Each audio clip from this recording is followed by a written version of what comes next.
Hi stream. Switch to not the BRB screen. Should pick up this go. Should pick up me. Where's am I? Where am I? Show me, bitch. Okay. I need to be in stream hall, I think. Let's join. Say hi to Volkin Snake. Hey, hi, Bree. Hello. Excellent work. Oh god, this is like way louder than here. Hello, Sister Bobby's in my internet browser. Hi. Hello. We did squats. We need to turn down this game. Why is it loud? Make it louder. Are you live now? Yes, I am live right now. Why?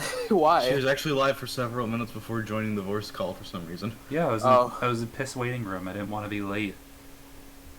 I still piss and was late, but hey, I started streaming on time. Okay.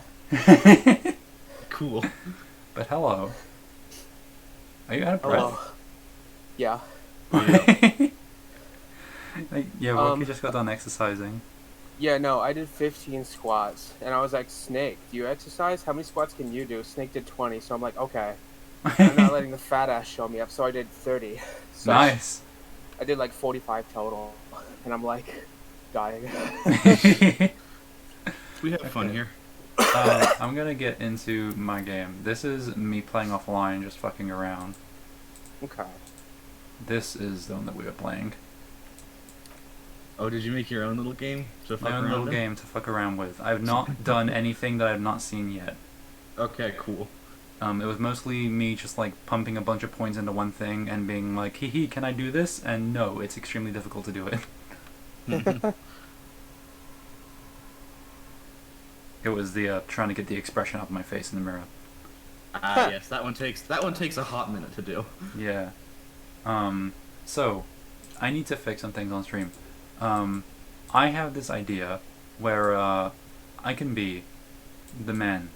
I can be Harry. Yeah. In the little portraits. So I can shrink down, and then Rocky and Snake, you can share a Kim. Yay! And Snake, what? you get to share Kim. So should we voice over them? No, No. I'm putting you what in are the you portrait. I'm putting you in the Yeah. portrait. Oh, So you're okay. not streaming the game to us, Bree. Yeah. Give me a second. I want to make myself big. I'm now big. Hell yes. Okay, I will stream the game to you. You'll see on screen what I mean. We are now sharing portraits of the main characters. I can see Oh it. yeah. Mhm. I told Bree that time only passes in dialogue. Yeah. Bree, stretch Mhm. my legs. Okay. Ah, thank you. But yes, I realized on stream that you couldn't quite see the health bar with Mac being right here, and also my hair. Mhm. So I shifted that around. We just got the body down. I think the last thing I did was assign a thought to myself. Yes, rigorous self-critique. Yes. I'm an embarrassment last to the thing I- body. The last thing I did was assign a thought to myself. Yes. Okay. Could evolve into RFA. Oh. Would have to quit drugs to get there. Okay. And then this was this. And then this is this. Yeah, okay. Research time for this, but I have -1 authority. We have many tasks to do. One thing I did manage to do in my little fuck arounds playthrough was I got my debt down to 30. Which was just paying for the drinks only. Which I'm kind of curious as to whether you can just like get the debt cleared entirely by just like talking good. But the thing is, I wasn't playing high empathy or whatever. It was like just strongmanning my way there. Which is kind of funny. Oh, I need to drink water. Bad. I'm so thirsty. Oh, I only have Coca-Cola. Oh, this is horrible. Yeah, I hydrated you.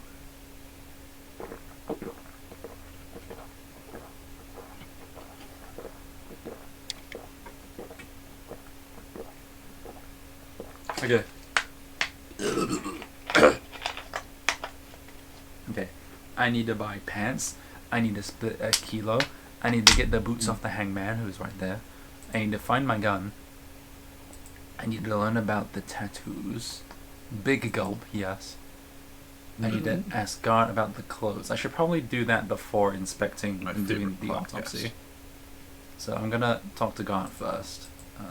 So with Sylvie, yep.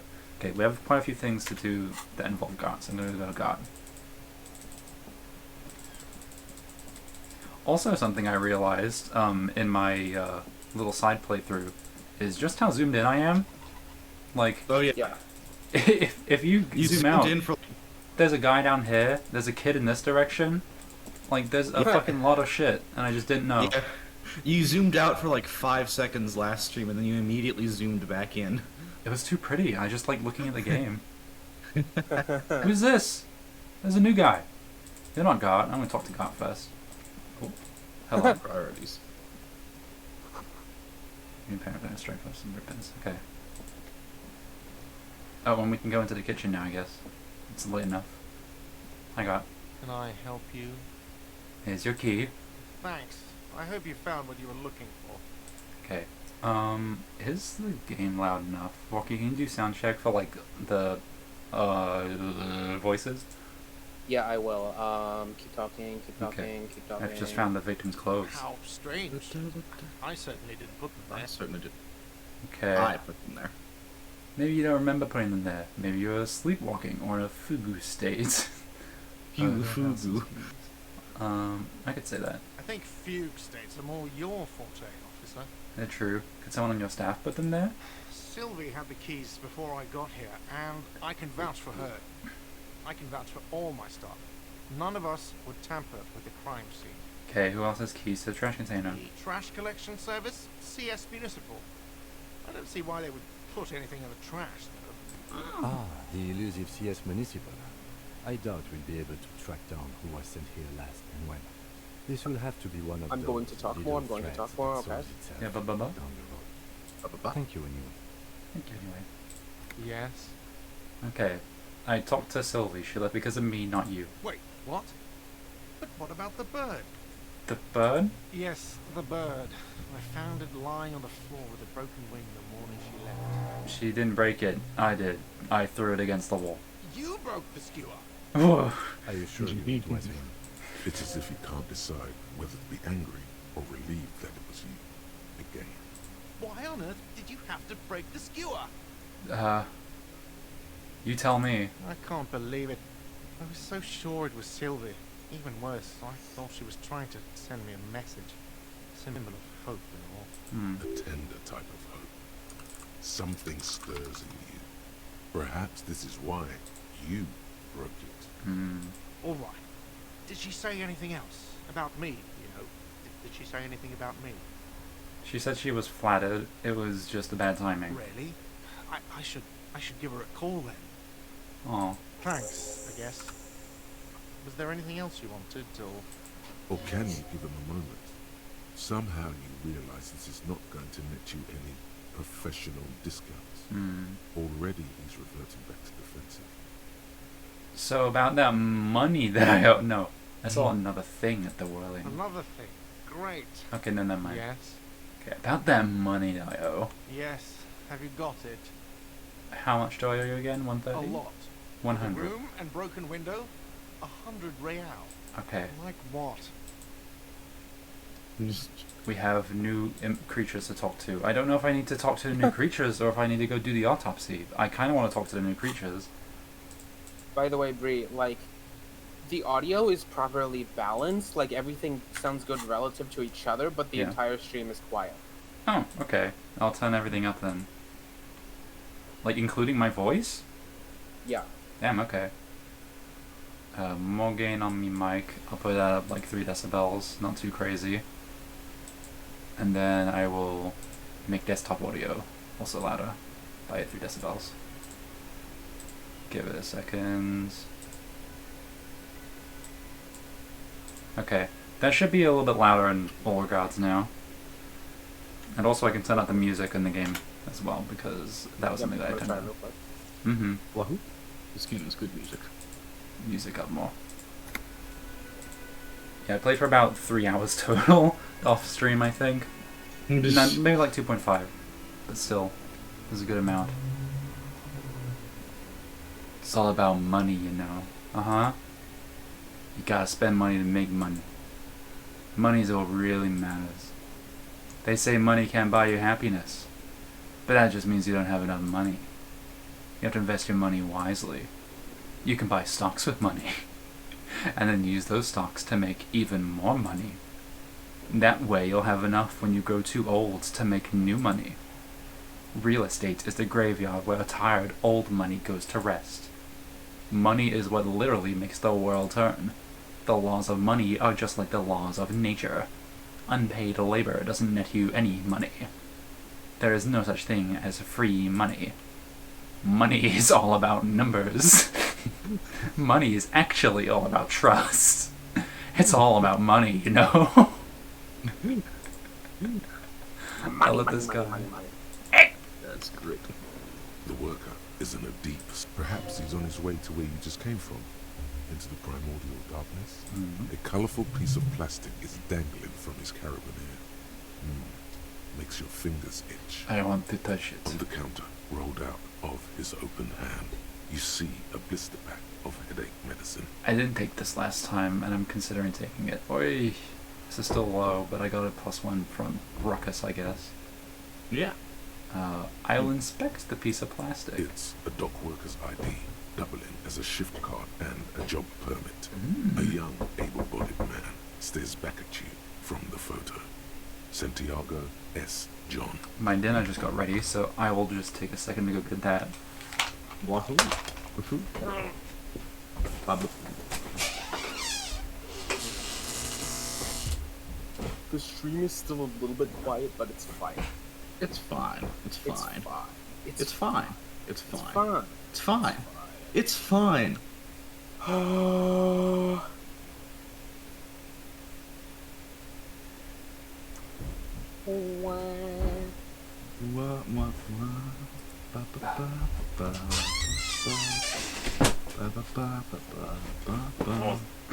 Meow meow meow meow meow meow. Meow, meow, Meow meow, meow meow, meow meow meow. I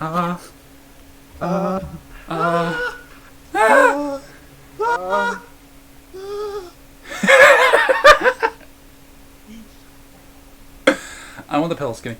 The man does not mind. You probably need them more than he does. Yeah, You've I do just have picked up some damage. magnesium. This item is stored in the bottom left corner of the screen Yes, above your yes, character portrait. Yes. Use magnesium to heal your morale if you have morale damage. Okay. I now know that it is a dock. Do I want to steal it? I thought she was about to say magnesium is stored in the butt. Magnesium is stored in the bollocks. I'm gonna try...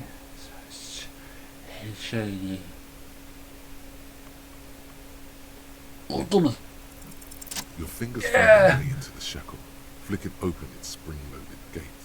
The metal loop holds the plastic ID and a leather-bound pocketbook. And the man? The man emits a loud snore. Is he about to wake up? Doesn't look like it, but you never know. Better be quick. Close the caravan. The sleeping dock worker has little to say about your actions. He remains silent. Okay. You Now didn't I actually steal the thing. I didn't? No, you didn't. You opened up the menu, but you didn't actually select the option to steal it. Oh, I thought it took the ID. Never mind. Okay. You examined it, but you didn't have The it. worker continues to nag. Okay, whatever. The guy is not waking up. I think I can talk more to you as well. Hello again, sweetie. Yes, I can. Seem to be in a chair. How'd you like to roll? That's insensitive. How'd you like to roll with me? They've noticed, don't know where I am, what I'm doing, at anything. Sweetie needs money. Do sweeties get money? No. How'd you like to roll with me? Whatever do you mean? I want you to be my wheelchaired partner in fighting crime, helping people, catching sequence killers. Sequence killers? Oh my. But I think you already have a partner, sweetie. A partner who needs you to get back to helping the people of Martinez. Kim, of course! I forgot I had you. No. There's also side mysteries, sequence killers, and forays into the paranatural. I can assure you, with absolute certainty, there are no sequence killings taking place in Martinez. Now, gentlemen, no need to squabble. I wouldn't be of much use to you anyway, sweetie. Why? 3 hits better than 2? Thank you, but Martinez isn't the most wheelchair-accessible place, you see. I'd slow you down. Perhaps another time. Okay. I don't know if you noticed, but I don't know where I am or what I'm doing or anything. Yes, officer. You look rather dazed. Like a stunned fox. But surely things can't be that bad. She won't judge you, no matter what you say. Okay. I drank so hard I forgot literally everything. Oh my. You know where we are, right? The Whirling in Rags cafeteria was on my keys. That's right. And where is the Whirling in Rags cafeteria itself located? In Revachol? Yes, indeed. We are in the fine city of Revachol. I don't know diddly squat about Revachol. What kind of place is this? How would I even begin to tell you? Revachol is the most beautiful city in the world. We're fortunate to be here, you and I. I haven't seen very many other cities personally, but everyone says so. Revachol is a rare jewel. This city used to rule the world, though it has seen better days. Speaking of history, you know what year it is, yes? It's scary that I can just not know this. It's spring of 51. That's right, dear. How splendid. Oh. Here, take this pen. Knowledge should always be rewarded. A pen? May I see it, game? You have to open up your inventory, and that adds to the conversation. It's not Her letting me relief do is it. palpable. She was getting pretty worried about you then, but now she relaxes her shoulders. I can tell that this is taxing for you, so I'll just ask one more Oh question. shit. What regime are we living under? What mode of government? Democracy, dictatorship of the proletariat, fierce warriors who travel the plains on steeds, civilization's cowards wars, no. Intelligent machines that perform calculations to determine the freest market, no. Radios are being used to control people's minds, distort our perception of reality, concealing our true masters, foreigners and women. Oh And my cop. god. We're living under the cop regime. Some kind of democracy, maybe? Nope. Sadly not. Revachol is what's called a zone of control, under an alliance of foreign powers called the Coalition. We have no government of our own, and what democracy we have is market-driven. I don't even know what to say. I'm so disappointed. It is quite disappointing, yes. A lot of people would like some form of representation. There's talk, but for now, the RCM is all we've got. If there's no government, how come they're cops? Oh dear. And you were doing so well. There aren't any cops in Revachol, not in the traditional sense. The status of law enforcement has been a complicated matter since the revolution. The revolution? But we should stop for today, sweetie. You look like you need a break.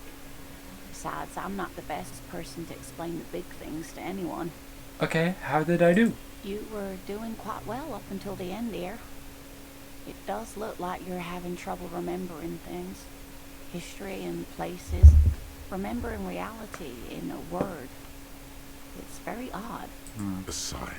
The lieutenant buries his nose in his notebook. But maybe a fresh set of eyes is what the world needs. And while I'm no doctor, such bouts of amnesia are often temporary, so I wouldn't worry too much. Okay, what's the revolution you mentioned? A defeat, I'm afraid. The people of this archipelago tried to build something new, something different. Oh, an archipelago. The rest of the world didn't like it, so they came and ended it. This was 42 years ago. Okay, that's 49 to 29. Okay. The year 929. What does that have to do with there not being any cops? It has something to do with everything. I really don't know how to explain it better. Yeah. I'm just a poor woman, she thinks. What do I know of these things? And how can I help you? Mm-hmm. Someone could tell me more more? educated in sweeping matters. Maybe you should ask. No, I'm not an encyclopedia. I won't be a guide either. I'm a detective. Also, course. 51. Then I don't know. Someone rich, maybe? Wealthy people are educated. Though I don't know where you would find a wealthy person in Martinez. 51 minus 42 is 9. Yeah, not 29. Ooh, yeah, I mixed that up a little bit. I had a different number in my brain. Okay, fuck it, let's ask. You seem to be in a chair. Yes, dear. I'm a paraplegic. Yeah. A paraplegic is someone with limited or no ability to use the lower half of their body. Paraplegia is caused by spinal cord injuries, like falling from a great height, or a grenade explosion. There's something inspiring about a woman on the front line leading a platoon of men. Don't say that. She probably just had an accident or something. It's rude of me to mention the wheelchair. Let's move on. That's quite alright. I'm used to people asking questions. I know they're thinking about it anyway. There is no bitterness in her voice. She accepted the curiosity her condition inspires a long time ago. Okay. Sweetie needs money. Do sweeties get money? Oh, sweetie, I heard your conversation with the manager about your financial troubles. When do you get your next paycheck? If she could, this woman would feed and clothe you and every other sad, lost person on this earth. Aw. What is a paycheck? I haven't seen any paychecks. You must be joking. Although our pay does sometimes feel like a joke. It's not easy to assert your right to a decent living wage when you don't have a strong union behind you. Maybe you should talk to Evrard, the union leader. Interesting idea. This Evrard sounds powerful. Maybe you can wrangle some coins out of his pocket. Ooh, okay. Tug on our heartstrings. Oh, I mean, I could do this. Your deportment remains dignified as you shed a single man tear. It isn't easy for me to ask this of anyone, but I'm at the end of my rope. Any money you have could help me. Sweetie, I only have a few cents on me, but What should give me? I could give you this to pawn. Oh, Just I tied you over. a gold commemorative pin. What? Wonderful. He has a pin. The pin is round and slightly tarnished. 3 sailboats in bas relief with the sun hovering over the water behind them. A chipped green banner at the bottom reads, San Baptiste, Summer 31, Dinghy Races. Oh, that's sweet. What is to pawn? It's easy. You bring a valuable item to a pawnbroker, who then gives you money for it. You can get it back later for a slightly larger sum if it hasn't been sold, but you never end up doing that anyway. Okay, where can I pawn it? Cross the plaza and follow the road along the coast. Down by the water, there'll be a shack nestled against an old stone facade. That's the pawn shop. An old friend of my husband's goes there often. He says the owner is quite helpful. Okay. Items that can be pawned at Bird's Nest Roy's appear in your inventory under the Items tab. You can pawn these items when talking to Roy. Okay. I promise I'll buy back for you once I have more money. Oh, it's not an ancient family heirloom or anything, but I suppose it would be nice to get it back. Okay. Bye-bye. I will accept the help, thank you. I assume I can just get the pin back if I just don't want to do that. Okay. Try a rich person for reality, okay, and then get the pin. Yes. Let me look at these things. Blue pen. Okay, that's for Kitsuragi. Aww. I get pen. You get 2 pins now. A pen and a pin. Pin pen. Hello. Is there anything else I can talk to you about? Can you get a Hello pen again, from her? officer. How Huh? are things? She give you a pin and a pen. Can you get a pen? Maybe. Maybe. Anyway, the body's down. Down? What about a pun? Ask her for Do a you joke. mean the body is finally Fuck gone? you. No, the body is down on the ground. Oh, right. Can you tell me when you've taken him away then? Yeah. No, do not report back to this random civilian about anything. I have to run. Orbs. Anyway, do Oh, I are you seeing want those orbs? orbs? Oh yes, orbs. Pigs go home. Does someone say fuck the police? Okay, great. Do I want to talk to new people, or do I want to focus on the shit that I already fucking have? I'll say hi. Who are you? I am a gander and a hunter and a gatherer.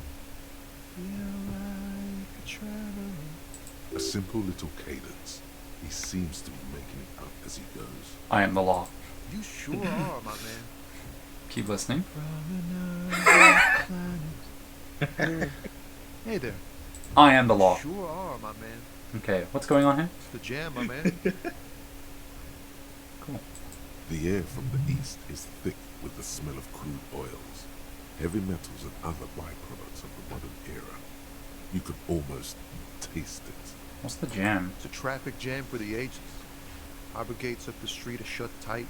No explanation given. Workers on strike, scabs agitating. All around clusterfuck.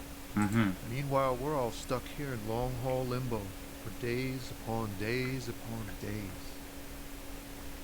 Upon days. Mm. Limbo, huh? So that's where I am. Yeah, exactly. It's official. He too agrees.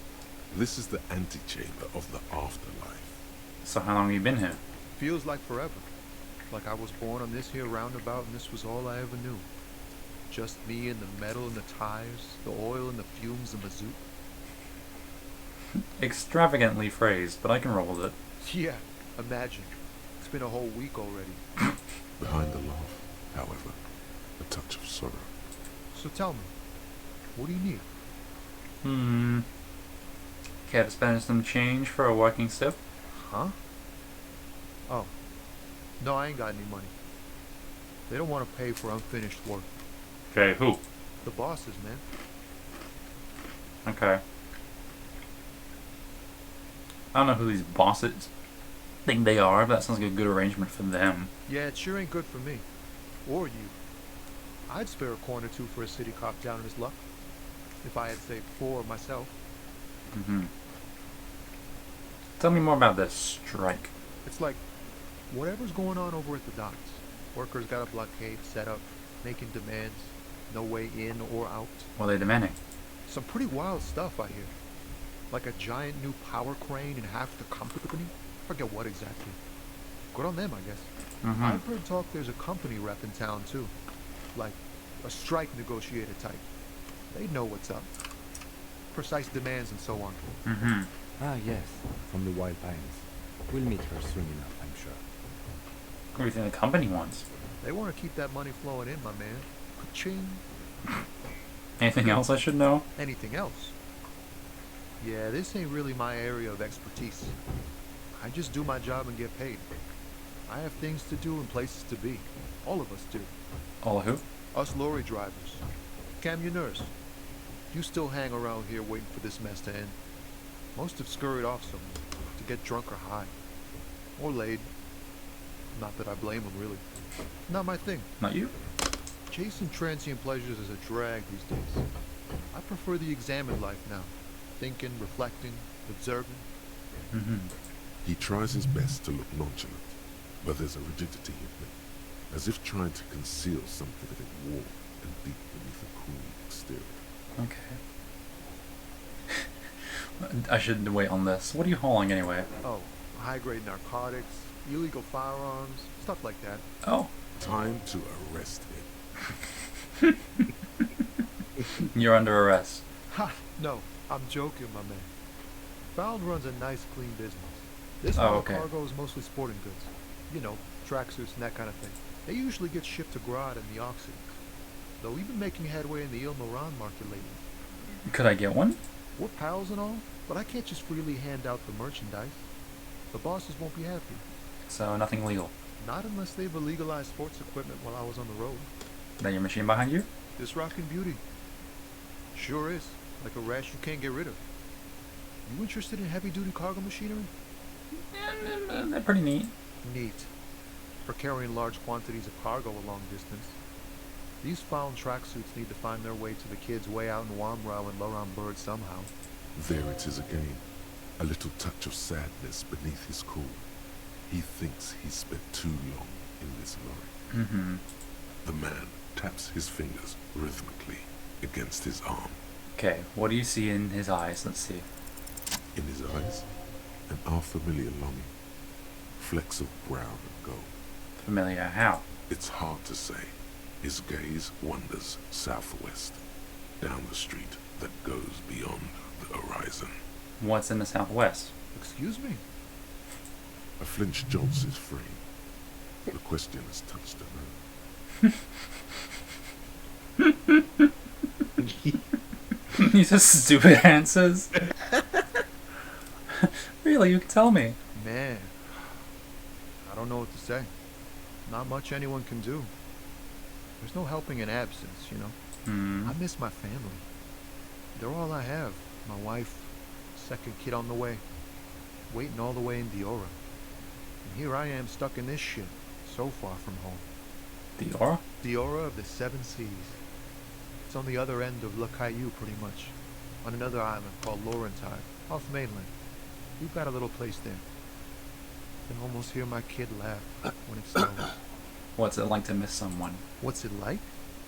Good. And bad. An ache that brings you joy. I think of them a lot. I dream up these silly scenarios in great detail of living with them. It comforts me. Oh. What about you, Copman? You missing someone? Is that what it is? This feeling? Oh. I miss my gun. I lost it. You lost your gun. Oh man, that's bad news. Especially here in Marnaise. I hope you'll find it soon before things turn foul. But, thanks for this. It's nice to talk to someone. And I know it wasn't easy to ask. I hope you find your way through your own troubles. Okay, know anything about the dead man? He ain't one of us drivers. I know that. All accounted for. Otherwise, I haven't really asked about that. Been wasting time right here. Keep him busy. It's easy to see he's telling the truth. He's kept his nose out of the dark stuff. Busy with what? Analyzing the fundamental structural and psychological conditions of being stranded in the midst of a sea of motor lorries and their sad, despondent chauffeurs. And your conclusion? A sense of surprise there ain't more bodies hanging from more trees. Damn, man. Bye-bye. Don't be a stranger. Cool dude. I have a think. Who, me? Yes, you. Word on the street is you're ready to start building communism again. How come there's a word on the street? You keep saying things like, down with the bourgeoisie, eat the rich, sodomize the landowners, impale all people who have more than 25 real in their pockets, literally murder all human beings regardless of their political beliefs. That kind of stuff. That sounds like me. Funky stuff. Very funky. So tell me, do you have any questions before we fire up the big communism builder? Or do we get right down to it? Yeah, I can do that. Oh yeah. Get the firing squads and the animal wagons ready. I roll my sleeves up further. Okay, new thing. -2 visual calculus.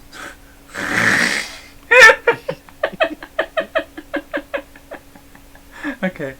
People think communism was some crazy idea that has come up since 40 years ago. A fever that shook the world, never to return again. They were right, until he woke up today, a spiritual corpse responsive only to the call of Commodore Red, prostitutes, and Karamazov. For him, communism is still a thing. He'll single-handedly raise the commune of O2 from the oceanic trench where it has been resting, covered in ghosts and seaweed. He is the big communism builder. Come witness his attempt to rebuild communism in the year 51. Fuck yeah, okay. I need to think whole to do that. You need a think hole for that one. You don't have enough sleek holes to slot that into. I need a brain pocket. I want to look at this. More bottles. I need a bag. Oh, this isn't even the edge of the map. It's fucking Fog of War. Yeah. Oh my god. Oh, that's a good sound.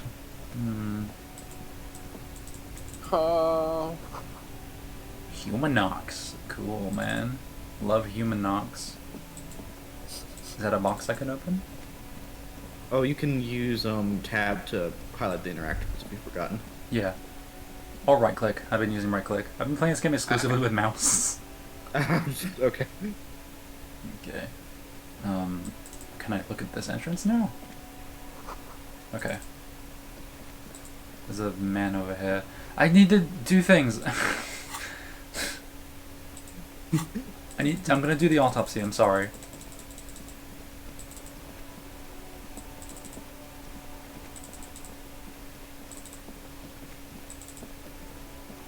I'll check in on Kuno. How you doing, Kuno? I don't know. Fuck does Kuno care? Okay. Let's talk about Shaq again. The fuck do you want with it? Nothing. Good call, take my step. Bye. Kuno doesn't fucking care. Kuno doesn't fucking care. Look at that guy. Body. The rotting man lies on his side with his eyes looking straight through you. The belt is still around his neck. His body is supine and open to intrusion by autopsy. Mm-hmm. The lieutenant adjusts his glasses and takes a deep breath. What exactly is a field autopsy? Come on, officer. You know what a field autopsy is. You've done 100 of them. It appears I've forgotten what a field autopsy is. Fine.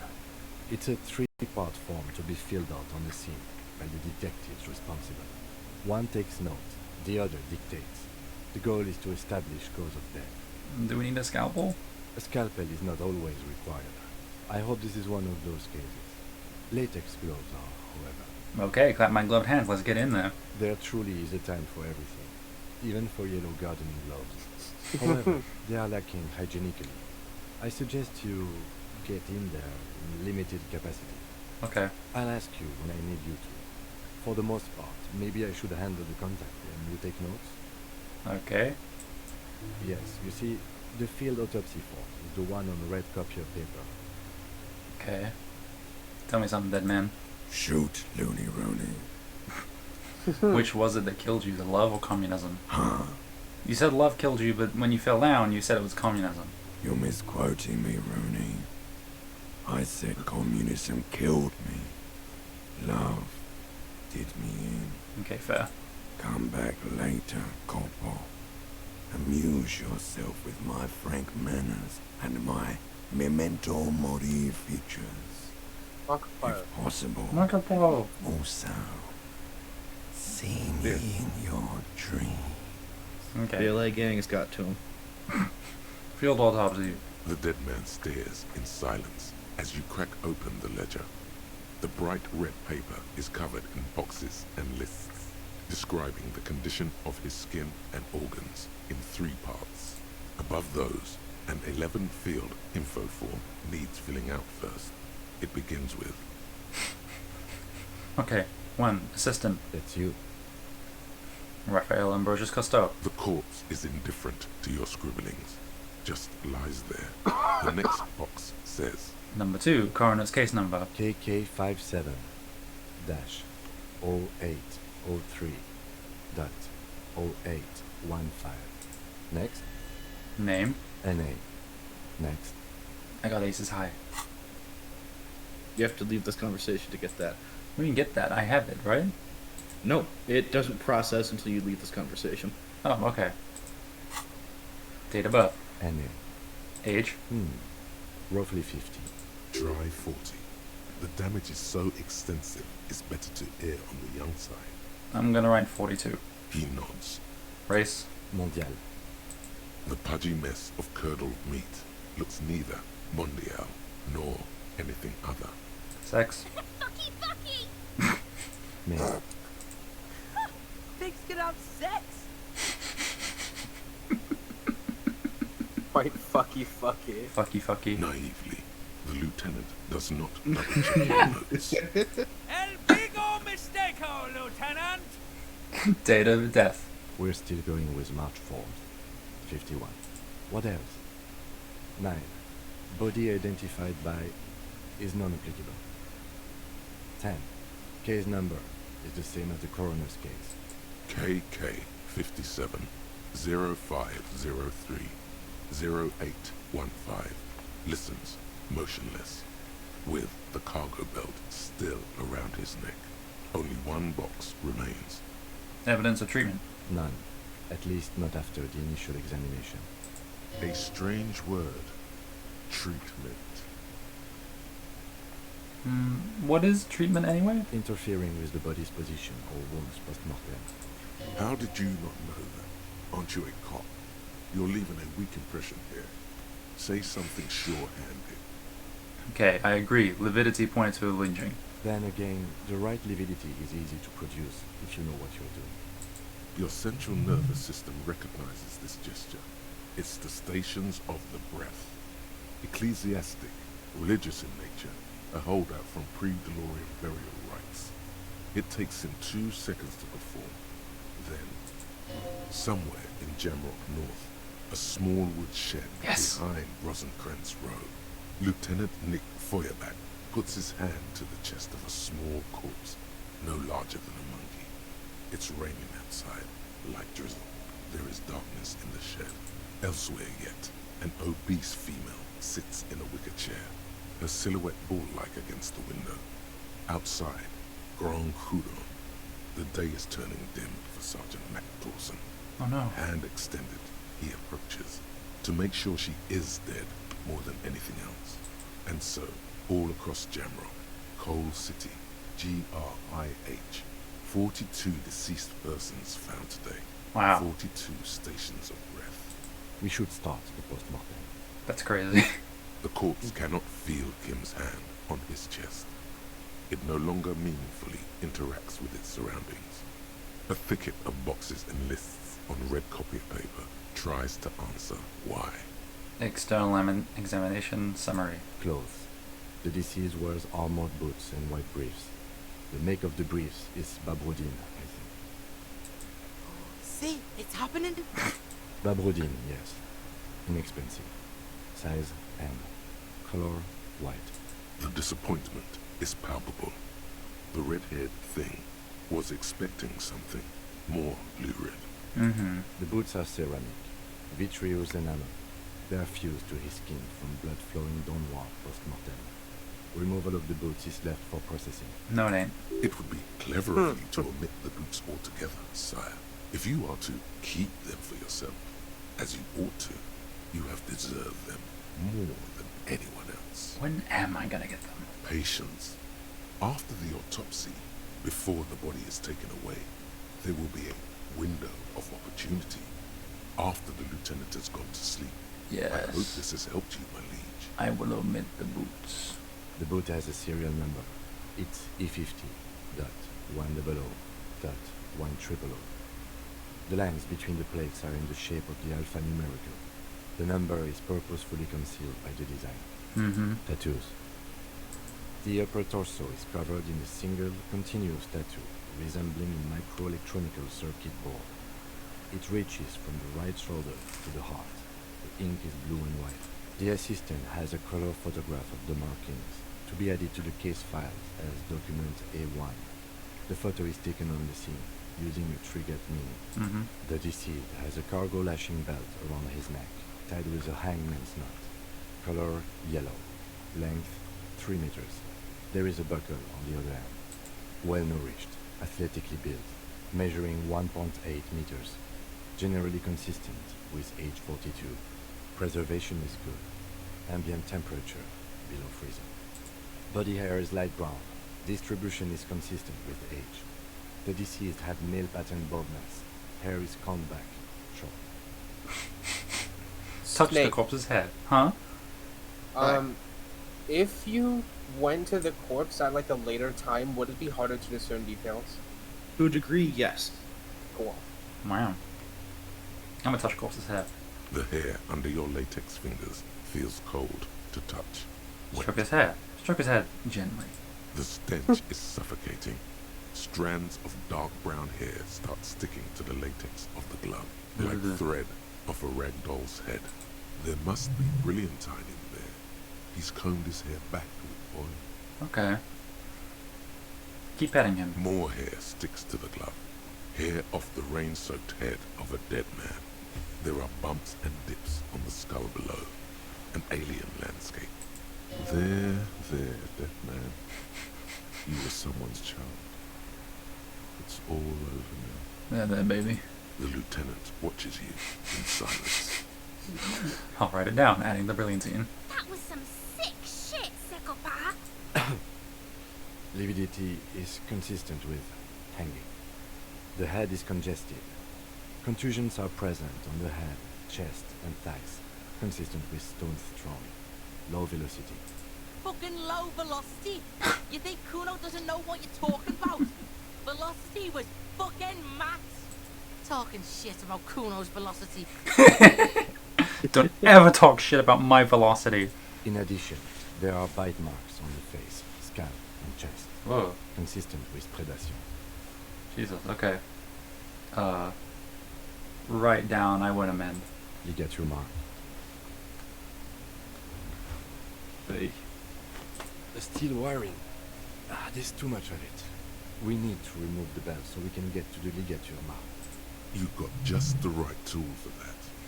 The chain cutters. Oh yeah, I'm prepared. Pet the chain cutters. The hanged man lets out a joyous little bubble of rot from his nose. Good thing we got these chain cutters. Always good to think ahead. Now, we need to cut the belt to see the ligature mark below. Carefully, with as much precision as you can. See, my pig is gonna fuck his head off. No, he ain't. Your pig's a boring fuck.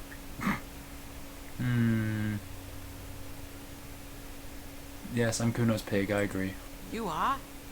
This pig is Kuno's. Look for a good spot to cut. The belt is equally tight around the whole circumference of his neck, swelling over the edges like white bread rising from the east. The knot is the weak spot.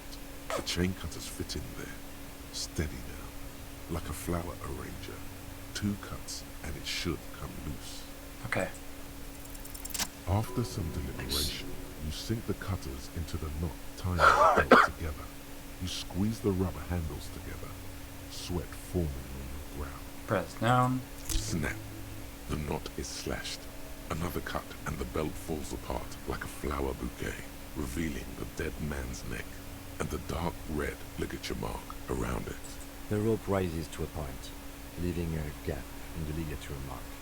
The suspension point is in the back of the neck. Hemorrhaging is observed on the skin, above and below the ligature mark. The mark is well pronounced, consistent with a drop from 1 or 1.5 meters. Chest is intact, normal contour. Abdomen is protuberant, pelvis intact, genitalia. No! Let's get up and see! I fucking knew it! This is clearly what they've been waiting for, ever since the autopsy began. The lieutenant is trying to make it as boring as possible. Genitalia is male and unremarkable. No evidence of injury. Does it look like he was enjoying his mono death? Ah yes, your hunch before. We can have a semen analysis requested from processing, if that's what you meant. Yes, processing, science, that's what I meant. Just write down that we request an analysis. The corpse with his pants down does not have an opinion on the subject. All he has is genitals. Inspect and the genitals. a deadly odor. Me The too. dead man's penis is average sized, congested from the downward collection of blood. The testicles are uneven in length, hanging underneath. The genitalia is greenish. Marbling is present around the crotch. It tastes like celery. I write it down and add semen sample. Back is symmetrical and Shut intact. up. Upper Going and to lower kill you. extremities are intact, but asymmetrical. There are combat injuries on the right hand, thigh, and hip. In addition, I see smaller, residual scars, too numerous to count, covering about 30% of his skin. From wounds sustained over 2, maybe more decades, dispersal and accumulation indicates long and active combat duty. Scar is extensive, way more law officials. We have a real museum here. Battles, wars. Last item, hands. I pick up the hand. His flesh is cold, icy. Pleased to meet you. Where are you from and what's your name? My name is... I'm only fucking with you. I know where you're from. From Cappadocia. And your name is Il Corbo. What can I do you for? Il Corbeau de Cappadocia. Nice. Okay. Wow. Also, Snake, are you back on noise suppression? Oh, I am. I can turn that off. Yeah. It muted your laughing earlier. Ah, damn it. It's good to hold your hands. Did you like it when I stroked your hair? I did, Cobo. I did. Reminded me of when I was just a small boy, before this happened to my face and my body. You did me a kindness then. We should do this more often. Be close like this, I mean. Hands are clean. No sign of injury from struggling. Were we expecting any? I was. Maybe I'm just not seeing them. Honestly, the stench is making it hard for me to think at the moment. Working so close to the fumes coming from the corpse must be hard. You realize suddenly that the lieutenant has been barely keeping it together these past 2 items. Damn, that was a big one. Ooh. That's all for the external. Well done. What next? Internal. Central nervous system. I have nothing. Do you have anything on this man's central nervous system? Of course, there is a moral to be drawn from it. A moral to this story. If I may add the moral of the story. What would that be? The dead man looks, too, with barely contained excitement to hear the moral of his story. The brain is very vulnerable to compromises in its blood supply. I think that may well be the moral of every story, officer. Alright, N.A. Good. Musculoskeletal. Purge fluid is coming from the mouth. Not injury related. Eyes and tongue protuberant. Hyoid bone. Let's see. With his eyes almost closed, the lieutenant puts his hand on the dead man's throat and begins to massage it, gently. A rotting smell erupts from the mouth. Purge fluid runs down his lips. Yummy black corpse bile. and viscous. Ugh. You hear cracks as the lieutenant moves his sharp fingers inside the flesh, like the creaking of an old house at night. Yeah, jack that fucker off! The hyoid bone is fractured. The rest of the musculoskeletal system is intact. Unremarkable. Respiratory system. Oral cavity shows no lesions. The victim has received a dental implant, possibly after a combat wound. Mouth swollen. Hemorrhaging present in mucosa, the lips and mouth. From here, it looks as though the clown-faced man is screaming. The tendons of his jaw are torn apart. Hyoid ripped from the force of the lieutenant's hands. Ugh. Look inside. No scream, no sigh of relief rises from the darkness inside. It's humid there. Sickly sweet air, unlike anything living. You feel like you're about to throw up again, straight in that mouth of his. Look deeper. It's hard. Once more you taste stomach acid in the back of your throat. A contraction. Your throat pumps a little something from your stomach and into your mouth. You're forced to swallow, just to keep looking. Inside, you see darkness. Just a mess of meat and darkness. There are ancient mysteries down there, Kobo. Ask me later. Hemorrhaging present in mucus. Hepatobiliary. Na. Do we not have anything? Are you a hepatobiliary expert? I don't think so. Neither am I. That's it? That's it. Okay. Same for toxicology and serology. Na. Both? Unless you have untapped reservoirs of knowledge there. The completionist in me wonders if there's something we could still do. We already have one test as per regulation, and we already requested semen. Yeah. Pigs requested semen like it's no big deal. I'm not even interested in these boring multicus anymore. I haven't sucked him off or anything. Okay. Better leave it at that. More important. Leave it Na. then. Cardiovascular. The body exhibits heavy lividity. Blood has gathered in the hands, feet, and neck. Hypostasis is visually consistent with the hanging. Okay. Gastrointestinal. Digested semi-solid food in stomach. Voila. Keep the voila. What's next on the list? Description of injuries. Let's see. We have bite marks, contusions on the head and chest, and a ligature mark encircling the neck. You'll need 3 fields. Leave a 4th one too. Okay, bite marks. Head, Chest and scalp bite mark injuries. Predation by birds has caused damage to the body. Odontologist does not need to be consulted. Oh, that's a why. Okay. And your opinion, officer? Non-fatal post-mortem. Agreed. Next injury? Contusions? So, the scalp bleeds from a post-mortem head injury, a stone. The injury does not have the rim of an early inflammatory response. The perpetrator on the scene has confessed to causing it post-mortem. At maximum velocity, fucko! Has confessed to causing it at maximum velocity. The lieutenant's admission has caused great gratitude in Kuna. He is silent with it. Yeah. I'm glad I'm high empathy. This is great. Hell yeah. Coagulated blood sticks to his scalp and chest, where the countless stones have hit the dead man. Beneath, the description of injury. 2 boxes. Non-fatal post-mortem. Right. Next, Ligature mark. a dark red abraded ligature mark encircling the neck, with a gap on the nape measuring, let's say, 7 centimeters. The hyoid bone is fractured, the cervical column intact. I see hemorrhaging on the skin, above and below the ligature mark. Depth of the mark, 1 centimeter. No signs of clawing on the neck. Below the note, 2 customary boxes wait to be ticked.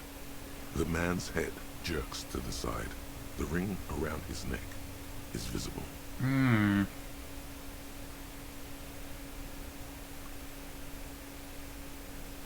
I mean,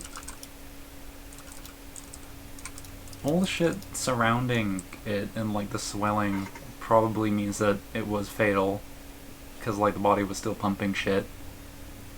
But like they still carried him and hung him, and he looks to be like kind of chunky. I mean, they probably knocked him out or like had him intoxicated or something. So I'll say fatal. That's it. We have established cause of death. It's not much, and it leaves much to be questioned. But it's a start. Let's wrap this up. Yay. Pronounce this field autopsy over. Yes. Okay. How did it go? Well, we established probable cause of death. Some would say that's the goal of an autopsy. We requested a test to be run on the genitals. That was the règle. The results should arrive in a couple of weeks, if we are lucky. I will not hold my breath. We were thorough with the list of injuries, too. We described them all in detail. What is there to say? Given the circumstances, it was a professional field autopsy. Yeah. Okay. I need a copy of that autopsy form. Then I will drive him to Faubourg Okay. for processing. He's thinking, did I miss something? Hmm. You tilt your head, also looking at the corpse. Jesus Christ. I'm sure we didn't get everything.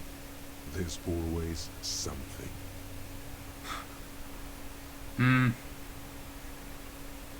I mean, I could try it. You run your hands over the victim's cold body, his limbs, his torso with its swollen organs. Maybe you should be more thorough. I mean, I'm gonna die. Can I yum? Okay, I can yum. Look at his pants. You The can yum. genitals in his breeches continue to be unnoteworthy. You see the penis of a dead man. If you've seen it once, you've already got the picture. Okay. Can't get enough of that dick. Do you think we missed something? You can't shake the feeling that there are more secrets concealed in the flesh before you. I got a gut feeling there's more to this corpse. Okay, well, we are in livor mortis here. He is disintegrating. We need to refrigerate the body if we want to conduct another examination, and we need to do it fast. Okay, what do you find a bridge? It would have to be industrial in size. Let's start by asking Gart at the Whirling Rags and the Fritz store down at the gates. If they don't know, but only if all else fails. Fuck are you looking at, Beano man? You want a piece of the Kuno? Wanna get fucked? Only if all else fails. Yes. I need to look. Hurry. This is one task we cannot sideline. With every hour, whatever we are looking for will become harder to find. Okay, I'm not gonna bag him. I want the boots. Anyway. Aces high. For the rest of the world, the aces high is just a cool Revachol thing, politically neutral. In Revachol, it still holds revolutionary connotations. Also, have you looked at Lieutenant Kitsuragi's clothes? He wears a bomber jacket, just like the ones worn by aerostatic brigades, and those cargo pants could store tools for hot-fixing your aerostatic. Maybe you should ask him about this. Okay, more empathy and also more co-op. Okay. Sick. I guess I have that now. And I can get more think if I want to be communism, so I will do that. Yeah. Give me communism. Okay. I will lose some visual calculus, which is kind of fine because we're done with the body and everything. I think for the day. Center processing, I'm not doing that. Got a fridge. Also, I can look in here. I guess. Does anything change when you get a new skill point other than giving you a skill point? You get a skill point. Cool. But hey, we're done. Let's fuck with the PA for fun. An old call box with a mixture. You hear the same fine. room music. Head. You ring the doorbell, but no one answers. What an ominous name for a hair salon. Doesn't bode well for anyone's hair. Boxing. All you hear is static, but no one answers the call. 24-hour window. You ring the doorbell, but nothing happens. Fashion. You wait for a minute or two, but all you get from the call box is silence. Fireman's No taxi. one answers. Looks like someone has melted half the plastic off with a lighter. The doorbell doesn't work anymore. Slipstream. You hear static from the intercom speaker. It sounds as if someone has picked up the receiver, but isn't saying anything. You can almost hear them breathe. Hello? Yes, hello. This is Tricentennial Alexis. Mm-hmm. Have you come to place an order? She sounds almost antique, as if her voice was being played off an old wax cylinder. The receiver must not be working properly. Tricentennial Electrics, I was calling Slipstream SCA. My God. The lieutenant exchanges a look with you. Sorry? It's you. My God. I didn't think I would hear your voice. Who cares that you don't remember her? Just go along with it. No, something's wrong here. Are you sure she's talking to you?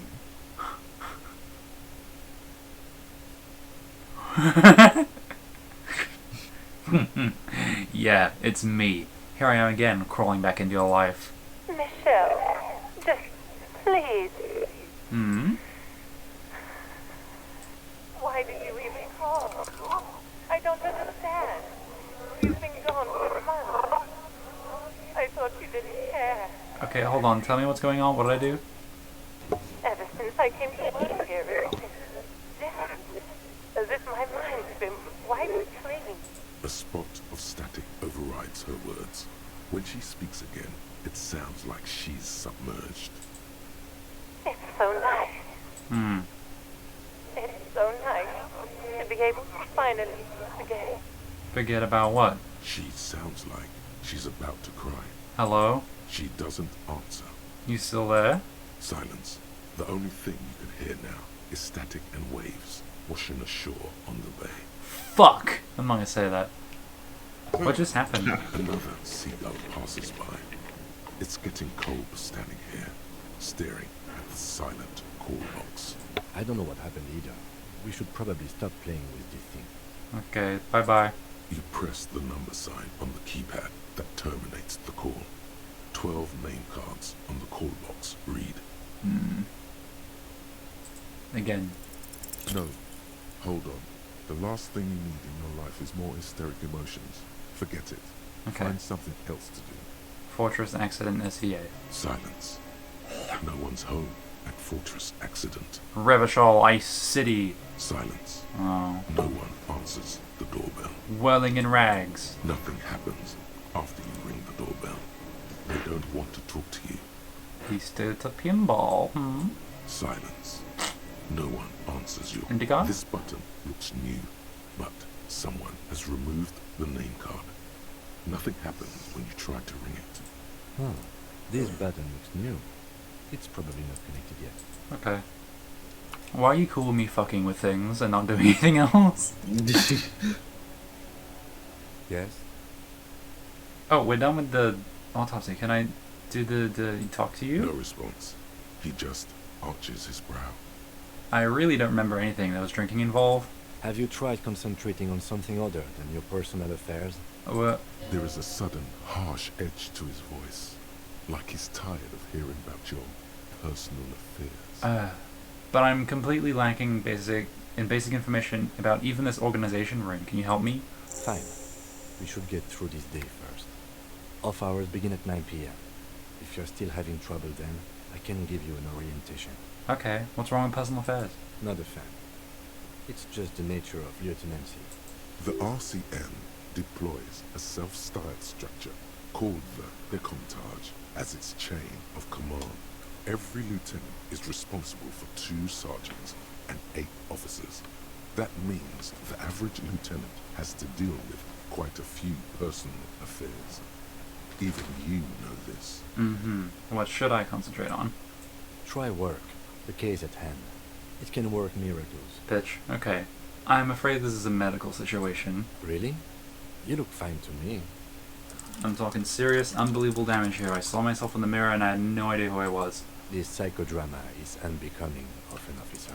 It's not psychological. Some sort of major brain damage occurred on an unprecedented scale. Then you should consider seeking medical attention. You can use the radio in my kinema to call your station's lazaret. Was there anything else you wanted? Cool. I get more radio fun.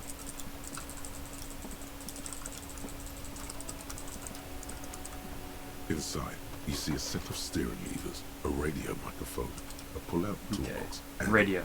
This is Precinct 57. How may I assist you? Lazarus, please. It will take just a moment, officer. her voices fade out into the familiar radio static. Stop farting. Stop farting.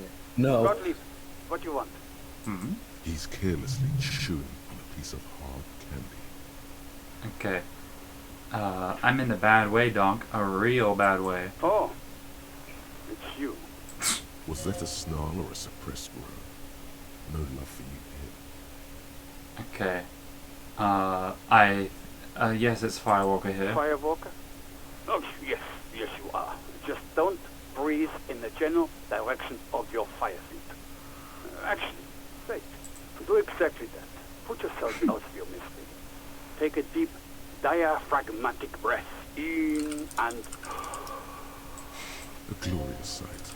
Your body, tired from the vastness of the visions that haunt it, burning up in flame fed by your own living breath. Okay. So you see it too? That my body is to become the last torch in the darkness? I see third-degree burns and a referral to a plastic surgeon whom you won't be able to afford. But that's in the future.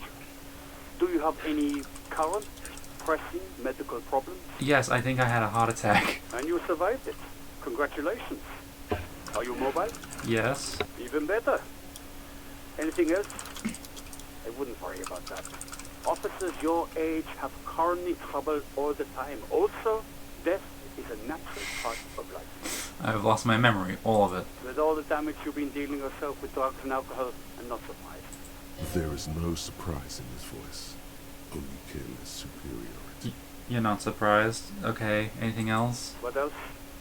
I'm not a brain doctor. Look on the bright side. You've got a whole new life now. Use it wisely. It's hard to say if he doesn't believe you, or doesn't care. And then, that motherfucker Gottlieb, reeking of snaps, ordered me into his butcher's room. Officer Fisher is in a storytelling mood. He continues, and I ask him, "You sure, Doc?" And he's cool as can be.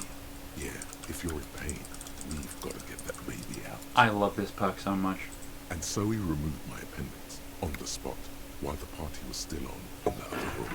And I was delirious with pain and all the snaps I'd had. But I remember thinking, man, that Gottlieb can stitch. Only a month later, when I got a chance to properly thank him, did I find out that he had no recollection of the event. That's Gottlieb for you. In league with some devil, he is. I'm sure of it. Cheers. The clinking of beer glasses is drowned in group conversation. Damn. Is there anything you can do for me? What?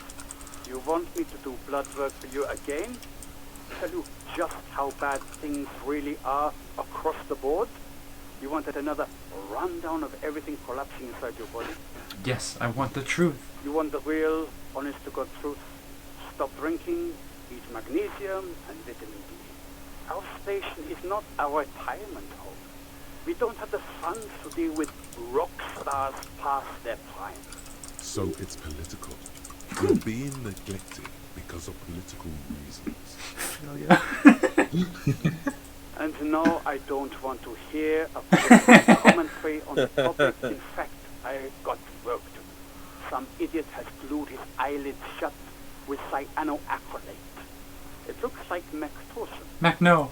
It's not fucking cryo-actylate. It's super glue, Doc. Cool, bye. So this dude was laughing at you for losing your gun when he glued his eyes shut. Yeah, listen. Layers of competency. Anything else I can help you with, officer? Could you run a serial number on a pair of armored boots for me? Sure, officer. What's the number? And the make of the armor, if you know it. Says it. Got it. I'll contact the ICP database immediately. Call back tomorrow.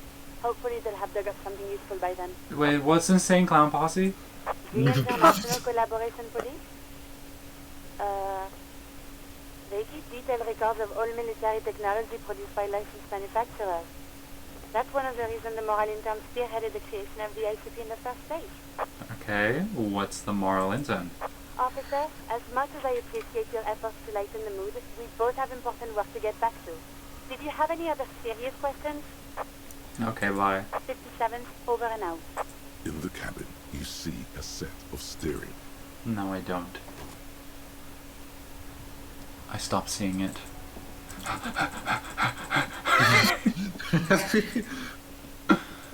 What is that to see? I want to look around. I want to eat my bullets. I don't have it. No. Victim. Back in a day. Okay. End of day debrief. My TV's going to turn off in 60 seconds if I don't push a button. It's fine. Oh my no! It's gonna not be fine. There we go. We did the debrief past 9. I got like 2.5 hours. What is these?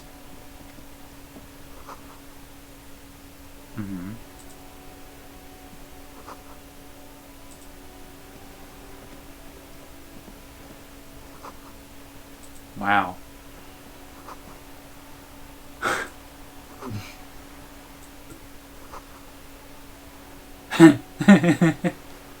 Cool. Whoa. Hello, sir. Step right in. The store is open. Okay, I am the law. I know, sir. Are you interested in a new and exciting book? What kind of a store is this anyway? It's a bookstore, sir. We sell books, postcards, and some board games. Ooh. It's called Crime, Romance, and Biographies of Famous People. Whoa, whoa, whoa, whoa. Hold your horses, little girl. What's a board game? Board games are like little games on a table, made to pass the time. There are several different ones, but sailors here mostly buy cards. What's a postcard? A postcard is a small cardboard picture.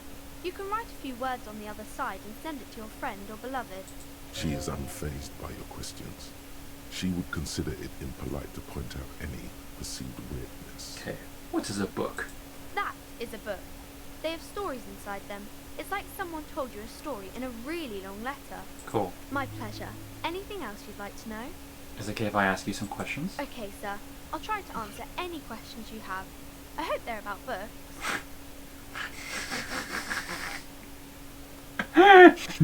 Who are these famous people? Oh, kings and queens and generals of old, or artists and writers, or musicians, those kinds of people. There's usually something extraordinary about them. I think that's why people read them, to find the secrets of their fame. Seems like most people who read those books fail to get more famous from reading them. Reading those doesn't make the readers more famous, does it? But it does make the famous people more famous. Aw. Okay. These famous people sound like a bunch of dorks. Annette's expression remains ever so helpful, but she doesn't say anything. Yeah, you heard me. Only losers waste their time with that garbage. Sure. Isn't that kind of a childish thing for a grown-up to say? When Damn. she grows up, and if she grows up to be clever, she'll discover there's no such thing as a grown-up. If you growed up to be clever, you'll discover there's no such thing as a growed up. Okay, sir. She doesn't know what to make of that, but she'll remember it. Okay. Say, child, you wouldn't happen to know a good fridge, would you? A fridge? Yes, like a big fridge a cop could put a dead body into. You mean like the ice bear fridge? Man, that's scary. Ice bear fridge? Yes, like a bear, but white. There's a fridge below the building in the basement, with red glowing eyes. I went back there once, behind the bookstore. Mum doesn't want me to go there anymore. Not that I want to. It was pretty scary. There's a big fridge there? Yes. Okay. How do I get inside? That's a problem. The only way in is through the bookstore, but my mum is pretty strict about not letting anyone in. But I don't know, you're a policeman. Maybe you can convince her somehow. Anyway. What is your name? My name is Annette, sir. My mum, her name is Plaisance. She owns the store. She's inside, minding the register, or organising the stock. Feel free to step in and browse our wares. Okay, and you're standing out here in the cold because... I'm signalling that the store is open. Otherwise people might not know. They'd miss out on the crime, romance and biographies of famous people. A sudden gush of wind turns the pages of the books on the counters. She covers her face, smiling. But she's cold. I mean, you're cold. Can I help in some way? Kind of you to offer, sir. What could you do to help her anyway? Such a good trooper you are, already learning the value of hard work. Pat, pat. Thank you, sir. I'm happy to help Mum out with the store. Okay. Should you be at school or something? I do my studies at home at the moment. I have to help Mum keep this place running. Okay, school's stupid. You're lucky to not be there. Mum says it's necessary to do both, because it builds character. Mum says a proper worker is dutiful. That's how you get ahead in life. You succeed. There is stress and unease behind these words. She's reciting etiquette. How's the business going? Mum says it's peachy. She was a little afraid at first. There's talk about this house being cursed. Huh. Behind her, the window has been boarded up. You sense the boards creaking, twisting for a second, and some kind of doubt in her tense shoulders. Cursed? In what way? Cursed in the way that makes them say that no business has ever really thrived here, sir. That they all go... Ass up? Face down. I Ass couldn't up. really say it like that, but I guess so. Okay. This sounds rather serious. I should probably look into this. We can go into the bookstore and ask about the case, but I don't see much more to look into here. Yes, please do look at our wares inside. The postcards and board games you asked about are also there, sir. Okay. What do you know about the other failed businesses?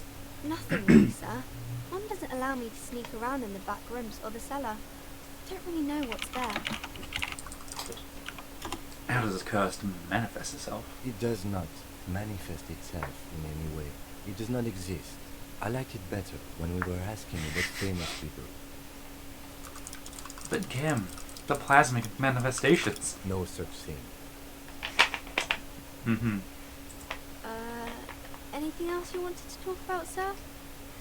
Enough about the curse for now. Maybe I can tell you about some of our books instead. Okay. What is romance? It's the type of book where there's a rich lady and she has to choose between the good man and the bad man. Or there could be a story about a poor lady getting a rich man. It's about man and lady business, sir. Okay, what about a poor man getting a rich lady? It happens, but usually the guy gets rich in the process. Or should actually be rich himself, but has lost his family property unjustly, like during the revolution or something. I see. Those are unhappy books, for most of the pages. People sad about what they have lost, but then it all turns out just fine in the end. What about when both of them end up bad? These are not very common. You can't have a choice between bad and bad. Nobody wants to read a story like that. What if it's written really well? Well, maybe then it's fine. Maybe if the lady then decides not to either, because she doesn't need a bath. Yes, that would be interesting. Okay. What about when everyone's poor? That's really not a proper romance story. That's more like everyday life. Sometimes you have to write about real life things. Not in romance books, sir. These are about nice and pretty people, and everyone is happy in the end. What about a book where the man-lady business doesn't work out at all? I haven't read many of those. Maybe you should ask Mum. Yeah, you'd think she has one about an excruciatingly painful breakup. I don't think it's a romance story if the main characters break up, though. No, think about it. One where they plunge into this horrid spiral of pain and recrimination.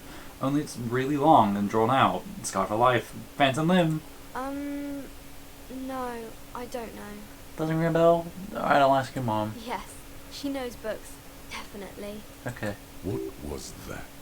An idea for an unfinished novel stuck somewhere in your forebrain. That's enough romance. Maybe some about other books? What is crime business? Crime fiction is about murders or burglaries or things like that, and the work of a policeman or a private detective who's trying to solve a crime and catch criminals. Why would anyone want to read about crime? It's exciting to people, I guess. They get to imagine dangerous things, and it's kind of like a puzzle, where you can guess who the criminal is, or how the good guys are going to catch him. I'm a policeman myself, by the way. The law, as I said. You don't look much like a policeman. Okay. What does a cop look like, then? Didn't mean to offend, sir. Sorry, sir. It's just that you don't look like Dick Mullen. I used to be exactly like that Mullen guy, and then decided to live a little. What's that mean? You know, cut loose, raise hell, blow off steam. And everything's better now, sir? No. Why is that? You'll understand when you're older. Oh, okay. I shouldn't have said that thing about Dick Mullen. Okay. No, nobody actually looks like that guy in the picture. It's a stupid fantasy of a man. She looks at Dick Mullen, frowning. I'm ruining this kid's fucking planet. Dark, arrogant, violent, likely overcompensating for something. He isn't even drawn right. He isn't even drawn right. It's not how human shoulders work. It was all wrong. She examines the picture, trying to find whatever is wrong with it. That's just no way to cop. Shrugs and puts the book aside. I can do it way better than Dick Mullen. Sure you can, sir. He's just a fictional character. He'll be no match for you. Maybe you can show me some real police work, sir. Like in the books. Okay, I'm going to deduce something now. You fail to deduce anything substantial. She waits intently. I'm a detective. I deduce that you are very small. Come on, don't be silly. That's not a proper deduction. Okay, bye. Me going books. Books. Hello.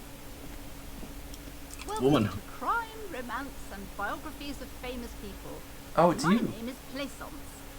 Be welcome, and please take responsibility for the energy you bring into this space. A golden pendant hangs around the woman's neck, in the shape of what looks like a tiny fish head trapped in amber. Okay. Curious pendant you're wearing. Oh yes, helps to have an anchor in these times. Mm-hmm. Well, can you give me some money? No. Are you the owner of the store? I am the proudest owner of our little shop of culture. Okay. She has fine-tuned her voice to find the most welcoming approach for attracting new customers. It doesn't work. Okay. Your daughter's the one standing outside the store, right? Annette, yes, my daughter. I hope she wasn't slacking off again with her nose in science fiction. Tell me, was she at her post, doing her job like a proper girl? Can I throw her under the bus and make you leave so that I can go steal the fridge from your basement? Yes, of course. Wonderful. Did you talk to her? Yes. Great. On a scale of 1 to 10, how compelled were you to buy books after talking with her? Her opinion of her daughter depends on how well she lured you into the store. 10. She's certainly very polite and helpful. My precious, her dedication brings joy to my heart. If you have children, I hope they turn out as great as my Annette. Okay. The way you're handling her strikes me as wrong. Mind your own business, sir. In our society, people don't get to tell each other how to raise their children. It's none of your or anyone's business. I'm here to dismantle the free market and abolish child labor. You must be kidding. There's nothing like that happening. Depends. How much do you pay the kid? Good sir. What does a young child do with money anyway? No, I save it for her, as a fund. She's securing her financial future out there. Oh, I guess I was mistaken. Indeed. Are we done with the jokes now? Yes, we've had quite enough fun here. Okay, bye. The woman before you scans the store, her shoulders rigid and tense. Every now and then, she nudges her glasses. She mentioned that this place is cursed. Cursed? Who said that? Annette? I will have a word with her. This place is not cursed. It has a robustly magnetic energy. Good for commercial activity. My business is thriving, sir. Doesn't feel like it's thriving. Feels ghostly. What if I want to buy a book? Then why are you talking to me? Everything is on the shelves to browse. Don't you feel compelled to buy anything? See those shelves there? Go. Be drawn. Okay, what types of books do you have? Everything is on the shelves. Take a look yourself. Fine. She smiles and nods, seemingly relieved. Okay, I was told there's a huge fridge. Can you take me there? A fridge? No, I don't know anything about a fridge. Aren't you interested in books? For whatever reason, she's lying to you about the fridge. Seems like you have to find your own way to the cellar. Okay, farewell for now, book peddler. I'm going to look at books.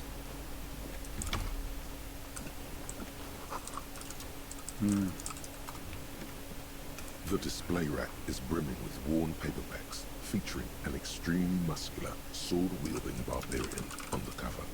Nearly all the titles contain the word Hyundai somewhere. Storekeep, tell me about the Muscle Man books. Oh, Man from Hyundai. A very popular series of adventure novels. They're awfully immoral and violent books. Why are they so popular? Blood and violence, scantily clad women, epic narratives, all those mystical things he encounters. They're bound to grab those with little imagination and nothing to do. Sounds good. Which one should I start with? What does it matter? They're all the same. However, the customer is always right, they say. If you're a novice of the series, I'd recommend Hyundalaman, the man from Hyundai. It's supposed to be a good introduction to the series. It's a great name. Rows and rows of the Hyundalamen blur your vision. You make out some titles. Man from Hyundai and the Mammoth Riders. Man from Hyundai, Return to Hyundai. And the Solipsistic. Man from Hyundai and the Hyundai Man. How many are there? Maybe 100. Man from Hyundai and the Sages at the End of the World. Man from Hyundai and the False God. Man from Hyundai and the Scorched Earth. Man from Hyundai, the Hyundai Colonies. Man from Hyundai and the Swamp Beast. Man from Hyundai and the Snow Crabs. Is that all? Not even close. Man from Hyundai in Hell. Man from Hyundai and the Forest of Slaves. Man from Hyundai under the lake. Man from Hyundai, Hyundai burning. There's even the Trial of Death, a pastoral combat game book set in the world of Hyundalaman, and so much more. Pain thresholds? Do any of the books call out to me? Can you stand the books? Can I? Nothing of interest. Only silence cannot. and the cosmic Oh. background pain radiation. Pain. I have to look at these. A small mountain of colorful Yes. board game boxes. Yes! There are numerous types of games for all ages. A lot of shelf space seems to be taken up by Rural-related merchandise. Storekeep, what board games do you have here? Wonderful board games, sir. The Viticulturist is a classic for sure, or perhaps you'd like Archipelagos of Insulinda, a very educational game for those interested in geography. Agree. Browwater is a fun game of economic competition, but can get quite intense after a while. We have games for the whole family. You can play with your children. Cool. Who are you going to play board games with? Do you have friends or family? Orky? Yeah, remember the ending of The Looker where the guy just like looks at the books and is like, nerd shit. Nerd shit. Yeah. Now that's a book. Oh, that's a book. And then he slips on a banana peel and dies. That was the moral of the story. Don't put down nerd shit. Okay. Wow, I have children? A family? It certainly feels like whatever you are will die with you. Look at me, who'd want to have children with me? Don't be so hard on yourself, sir. You just need to clean up a bit. And technically, friends are a bit like family. Okay. For playing with friends, I'd recommend Suzerainty. It's a civilization building game where you build a civilization, then set off to brutally colonize and repress other civilizations. It'll cost 12 real. Okay, so what are these real things? Lousy auras there. No, role-playing games are popular among those types. You know, who are into those kind of things. Personally, I don't like it. Not at all. I'm not into those role Into players. occult enthusiasts. That they have rituals where they try to summon entities. Entities? Highly moral stuff. Gulp. You can still buy Entity. I love entity. My mind is so brainwashed, I wish to find entity in my lifetime. Look at through the pile. An endless variety of source books, lore books, and codices litter the table. The topmost book is titled Welkin Compendium, 2nd edition. There's also a large hardbound tome with intricate cover art, The Hunters of Catawak, Boreal Creature Compendium, and a Pick Your Path adventure game book titled Tales of Wirral, Cavern of Velkrag. Books in a board game section. Who wants to read books? Anything really catches my eye? There's a box that says Wirral, 3rd edition Mega Setting Supplements module. Jesus The Christ. side panel notes a fantastic adventure board game, new maps and miniatures. A sticker on it displays 25 real. That's expensive. Do I want to play Civ or D&D? What is this? What is this?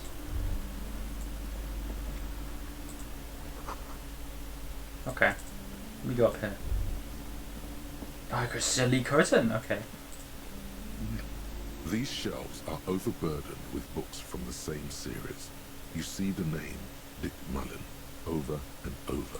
A couple of spook novels hide amidst all the detective books. Thrilling tales of spycraft and daring do. Storky, what's all this crime fiction? Oh, crime, robberies, murders, even sexual crimes. We're fortunate to have Dick Mullen and his stories to sort all that out. You're a police officer, apparently. You should buy all of these. You do teach a person how to be a You should buy all of these. Crime fiction is a disgrace. An asinine misrepresentation of the physical attributes of the arduous everyday work of actual police officers. True. These books greatly overstate the excitement of police work, glossing over how long it takes to actually follow up on leads and eliminate dead ends. What's more, they completely ignore the psychological hardships of year after year coming into contact with people during the worst days of their lives. Not a single mention of all the stress this work creates upon the officer's family. Detective fiction just doesn't tell the truth at all. Now, would you like a list of all the books found on the shelf? Sure. You see Dick Mullen on the job. Get Me Mullen. The Stalwart Adventures of Richard D. Mullen. Dick Mullen and the Murder in the Orchard. The Sordid Affair of Dick Mullen. A killing is declared. Dick Mullen in the Murder House. The Final Case of Dick Mullen. An obvious lie. Dick Mullen in the Clock Tower. The Ordeals of Dick Mullen. Dauntless Dick. Dick Mullen's Funeral Pyre. The Murder of Dick Mullen. Dick Mullen dies? Oh no. Turns out he fainted to solve a case. Okay, I'll learn more. Yes. There's also The Dame Who Did It. Farewell, My Mullen. Faking death seems to be a common trope in the Mullen series. The Morbid Tales of Dick Mullen. A dark tide turns Tragedy calls for Dick Mullen.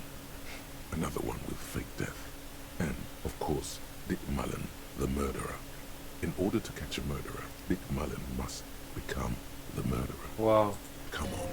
This is not the way real police solve crimes.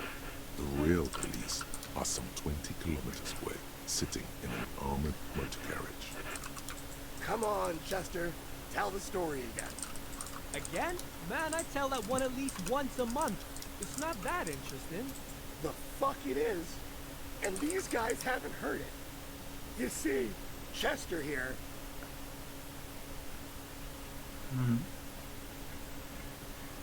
Okay, fine. Chester faked his own death once. Gosh, why? A very fucking dangerous case, ain't that right, Chester? They almost got you that time. Yeah, sure came close. Alright, so I was tailing this guy called Francis the Shoe. After all this, you still haven't found the answer to the one question that matters. Who is Dick Mullen? Who is Dick Mullen? Your attempt to grasp at the answer fails. It seems very close by, pulsating just out of reach. I'll have to remember to come back to this one and really find out who Dick Mullen is. Yeah. Sigh. Size.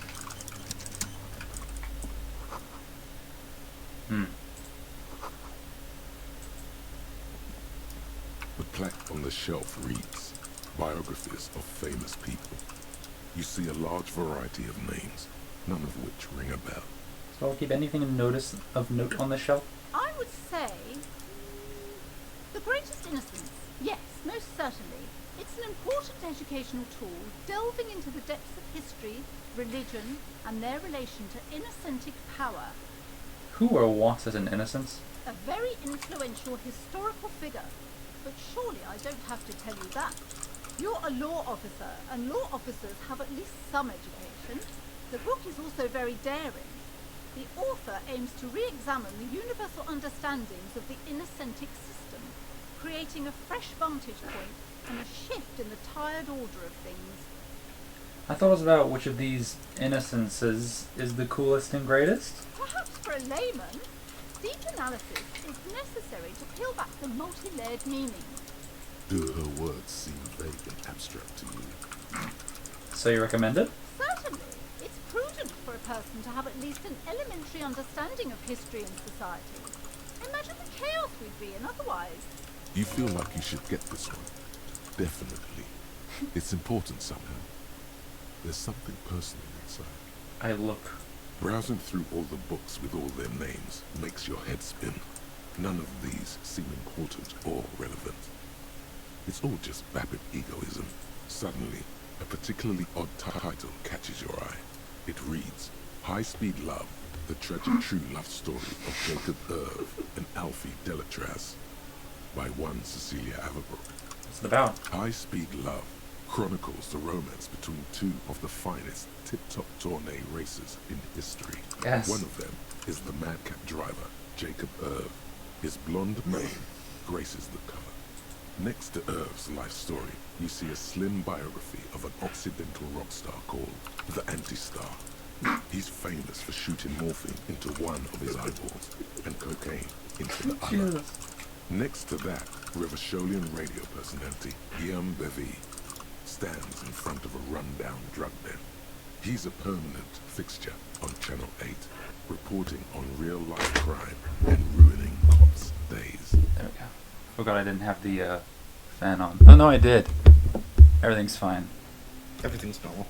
Everything is so nominal and nominal. I really must insist you buy one of the books. Reading them is not for free. Do still browse though, but not too long. Okay. She understands she has erred against the customer and immediately corrects course. I'm sorry, I did not mean to rush you. You are browsing. Go ahead. Take your time. Time is commerce. Okay. I take my time. I look at the things on the wall. Several maps have been attached to a bulletin board hidden inside the alcove. They're held up by small pins. The board has come loose from one corner. The maps look old and faded. Your eye catches a map of Insulinda, a map of Revachol, and a map of Martinaise. Oh, I look at the map of Insulated. This large map displays archipelagos. You see a constellation of small dots on the light blue emptiness of the Insulindic Ocean. The largest in the northeast is La Caillou. You are here.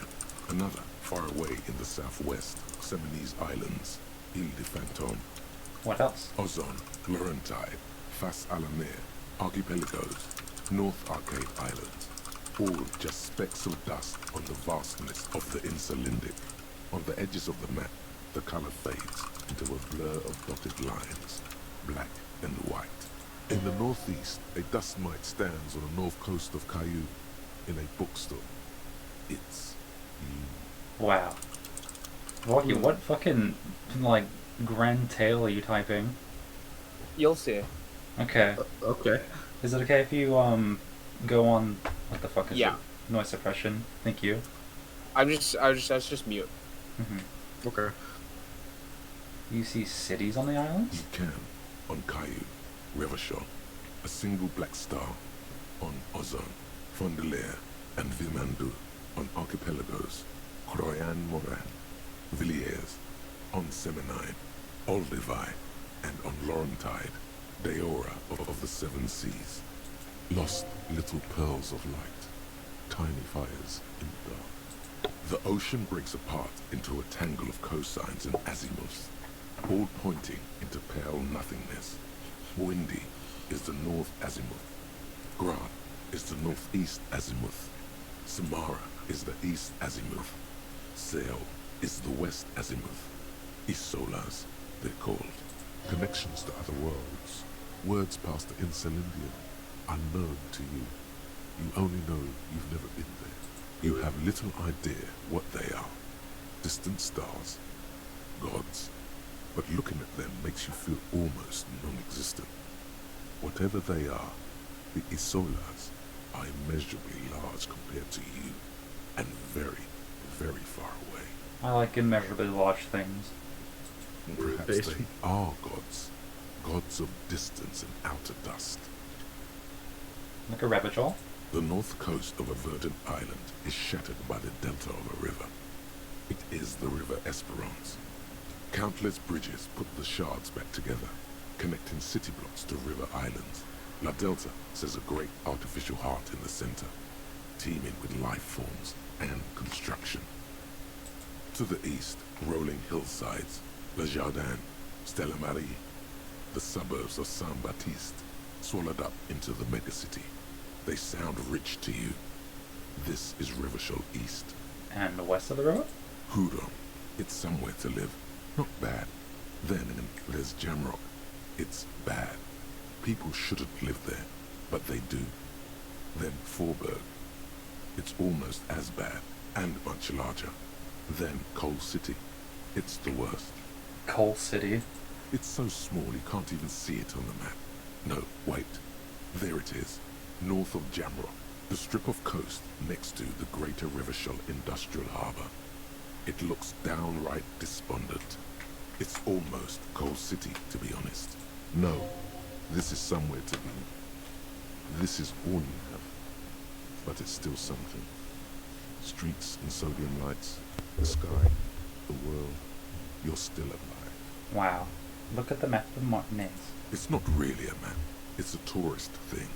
A picture postcard with buildings on it, drawn from an isometric perspective. A date in the upper right corner says 48. Still, it's detailed. Could be pretty useful for scouting ahead. You see the jagged boxes of an industrial harbour, even the whirling in rags there. Can I buy these maps? I'm sorry, officer. The map of Martinaise is the only one available. The other two are not for sale anymore. And besides, you could scarcely afford them. They're quite valuable, though they might not look it. The map of Martinaise is 90 cents, though. Why is the one on Martinaise so cheap? That old thing. It's an out-of-date map of a tourist location that never was nor came to be. From when some design studio people tried to spruce the place up 4 or 5 years ago. They also renovated the horse statue, set up those coin-operated viewers, and designed the new street lamps. What happened to them? They didn't get that far, for some reason. a shame the project never got going. It would be nice if someone fixed Martinez up. All these ruins are bad for business. I'll buy the map. Steal it.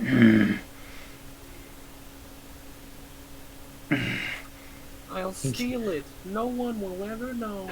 No one will ever know. I'll buy it. Financial records will always know. Toward the map attached to the board.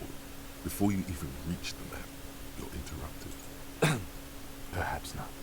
It's against RCM policy to defraud small business owners. Okay, fine, I'll buy it. Always good to be informed of your surroundings. Thank you.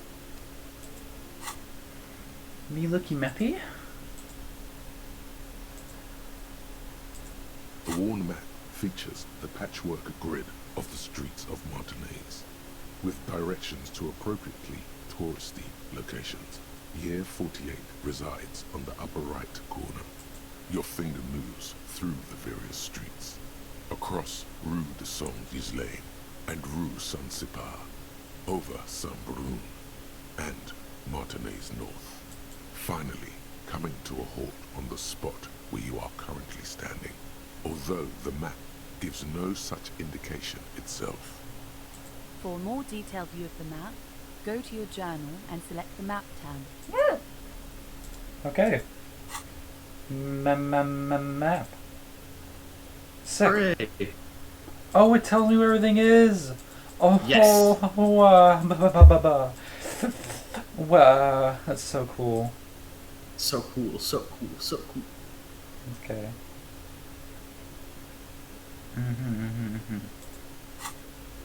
What is this? Wow. This bookstore is not strictly about crime, romance, and biographies of famous people. There's also a wide range of paranatural literature. Look. Amidst the various books, you find one written by someone named Matthias W. Dundas. It's about wholeness, unity, balance. The point of the book, and many others on this shelf, is to give people medicinal advice in situations where they don't have access to paid health services. How does that work? It serves platitudes, while also telling everyone that traditional medicine, the kind people don't have access to, and which costs more than this book, is garbage, and would only give you cancer anyway, without even curing your cold or anything. Wholeness, unity, balance, on the other hand, can basically take care of anything, though it is important to note. When it's up to your mind to heal yourself, then it's because of your mind that you're ill in the first place. Does the book say anything else? The book features chapters on topics such as how to find magnesium. It even lists plants you can harvest magnesium from. How to continue drinking if you're an alcoholic who has destroyed his liver. And this is just mundane garbage. What's even paranatural about this?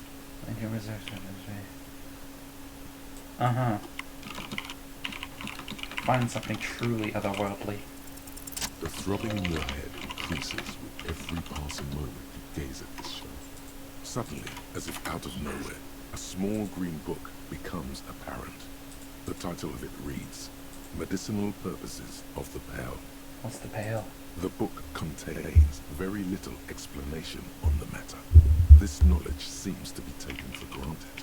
What's this book about? The book contains descriptions of various pseudoscientific therapies, alternative medicines, and folk remedies involving the pale, also known as le territoire. For example, it recommends vigorously swatting one's naked body with a venig, or hand broom, made from the leafy twigs of a young birch tree from the near pale. Sounds invigorating. It is, and good for the circulation too. What else? It also recommends consuming distilled spirits like vodka or whiskey that have been aged in the pale. Readers are instructed to cover these jars in a shallow hole just inside the pale and leave them there for 30 to 60 days, depending on the potency desired. The fuck is the pale? What does pale aged liquor do? Among other benefits, it is alleged to restore a damaged liver to perfect health. How is that possible? Is it any more improbable than anything else that human beings put their faith in? Fair enough. What else? For general health and well-being, readers are encouraged to take regular strolls through the palace, though a sidebar cautions readers to limit each stroll to less than an hour. These strolls promise to cleanse the mind of worries and the body of toxins, especially if the perambulator performs this ritual in the nude. Nudity. This is exactly what you need. It's just a way to trick your readership into walking through the woods naked so that you can look at them. Anything else of note? There's an entire section devoted to cures for men who are struggling to perform their marital obligations. I certainly don't need that. You close the book and return it to its place on the shelf. What books are these? Come, sir, please, no browsing in that shelf. That wisdom is not for free. I can't have you end up, like, opening a police store next door and stealing my customers. Oh no! Okay, fine, bye. I'm running out of your establishment. Just kidding. I'm going to go downstairs and steal your fridge. You see a set of tattered curtains blocking the way to another room. A strange cage-like trinket dangles from the curtains. Excuse me, officer. The back room is strictly for employees only. What's behind the curtains? Nothing. Now please go back to browsing the books. Don't you feel compelled to look at the books? The books are all you care about. She speaks almost as if she's trying to put a spell on you, urgently buying more books. Oddly enough, the more Snake, she what novel are tries you to draw typing? away from the curtains, the more Oh, my alluring bad. they become. I showed Snake. I showed Snake my novel. It's a good novel. Okay, examine the strange cage-like trinket. You see some kind of charm, an irregular polyhedron assembled from bones, sticks, and straw. Inside, a disturbing fish head with empty eye sockets stares at you. Aside from poking at it suspiciously, there is nothing else to do with the fish head charm at this time. The curtains remain shut before you. Okay, I'm gonna pull open the curtains. Just as you're about to pull apart the curtains, the petrified voice of the shop owner cries out once more. Sir, don't touch that. I told you it's off limits for the customers. Parapsychologically speaking, we're done if you decide to open them. I won't be held responsible for the consequences. Huh? It's too dangerous. She looks away, mumbling. Why is everyone always messing with the curtains? Why can't they just buy books like normal people? I've heard there's a fish that I need. Everybody suddenly needs something from there. Leave the curtains be. It's what it wants. It's about the curse? That's why you're afraid? No, it's just a storeroom for the employees, I told you. Now please step away from the curtains. Man, this is different. I'm a police officer. I need to get in there. Why? It's not like anyone was killed there. I'm sorry, I don't mean to be so impolite. Just please don't go there. I can't allow that. But I sense this police calling for me. I must investigate beyond the threshold. You do? Oh my god. Even more reasons not to mess with the curtains. Just step away, dear sir. I don't care. You can't stop me. I'll open them. No! Please just talk to me, officer. Come here and let's talk this through before you decide to do anything extreme. There is something mysterious about the curtains. Be careful. The curtains, tattered with age and covered in dust. Okay, fine. I will talk to you. What? Hello again, esteemed officer. One second. I want to check my gloves. Do I need them? Oh, it's just interfacing up. Okay, I thought there was some downside to having these on. Some clothes have upsides, downsides. Other clothes is just pure upsides. Okay. Hello again, esteemed officer. I already told you, it's just a storage room for employees. I don't understand why it's so important to you. Just let it go, officer. Go buy some goddamn books. You're supposed to be drawn to the books. If it's just a storage room, then why do you have that strange trinket on the curtains? It's just for decoration. Okay, fine. It's because this place is cursed. Just like Annette said, they don't call it the doomed commercial area for nothing. Are you happy now, officer? Happy that you've ruined everything? Host of hosts, she prays. Guard me and my honest business venture from the curse that lurks behind the curtains. Take it easy. You've broken her resistance. Pushing her further will gain nothing. Okay. Have you sought help from anyone? Yes, I contacted numerous parapsychologists and even a pair of Simonese mediators. They provided me with the wards. Simonese? The wards help to keep the doom at bay and protect us against the darkness that lies further in the building. Even though now I fear, it's not enough. How does this curse manifest itself? The curse is so much worse than you could imagine. It's a disease, eating at the very foundation. Uh-huh. It's the curse of financial distress, of ruin and bankruptcy. Didn't that curtain just move? What was that sound? It sounded like the pufferfish going, oh. It was me breathing. Okay.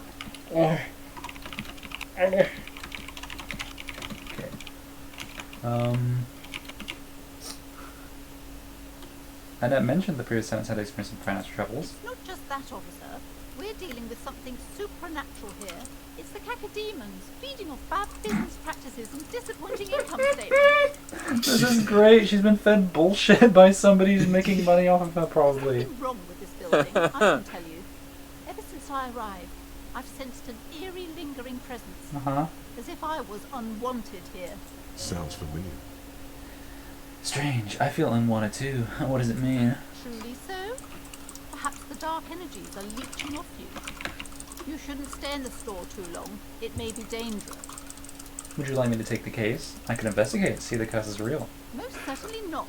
I don't want anyone who's not familiar with the psychic arts to get involved in this mess. Stay away. Psychic arts. Leave the spirits be, so they can return to their slumber. My liege, you know what this case calls for? A paradetective. Hey, I have specialized in drama, and I did give a smart-ass parenting advice, unfortunately, but... Time to shit. fire up the old lie machine. I don't... I'm a renowned private investigator, paragon of law, and a specialist in all things criminal, uh-huh. And I am his private partner, John Shaw. Together we run the preeminent postal surveillance firm in Ravachon. We are truly private in our partnership. Once we've caught our client's spouse in flagrante delicto, we blackmail them and pocket the money ourselves. Because that's what private investigators do. Now, I see that you are a married woman. Some penetrating sarcasm from your colleague there. What nonsense are you two going on about? This is not relevant at all. And besides, my husband would never do such a thing. We are proper people. We shouldn't be so trusting of your husband. Men are filthy, treacherous pigs. This is preposterous. A waste of my time and of no help to anyone. Our sincere apologies, ma'am. No more nonsense. We are offering to assist you with your troubles. Pro bono.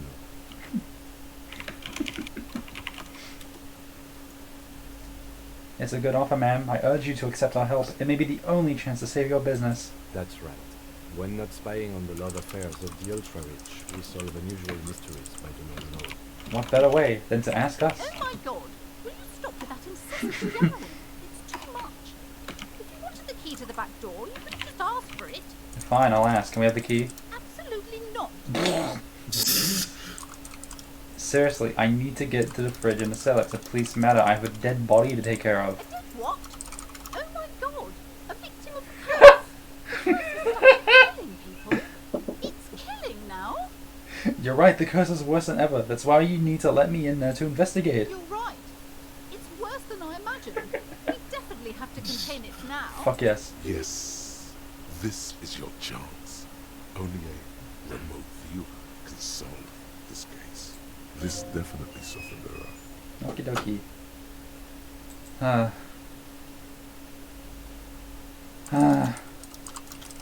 have a few more questions about Okay, but curse. please, only a few questions. It's dependent on the Wanted to- wards? Oh, this. No, it's a special Himian amulet, blessed by desert pygmy shamans, with a spell of compulsion. It's to compel people to buy books. There are numerous spells cast throughout the store.